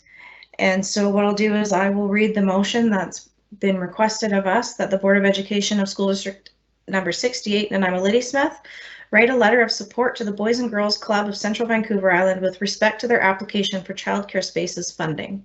Is there a mover? Moved by Trustee O'Neill and seconded by Trustee Burzovich. Writing on the wrong paper. Is there any discussion on the motion? Seeing none, is there any objection to the motion? Seeing none, it carries unanimously. Are there any questions on the for information pieces by trustees on your agenda? Okay, seeing no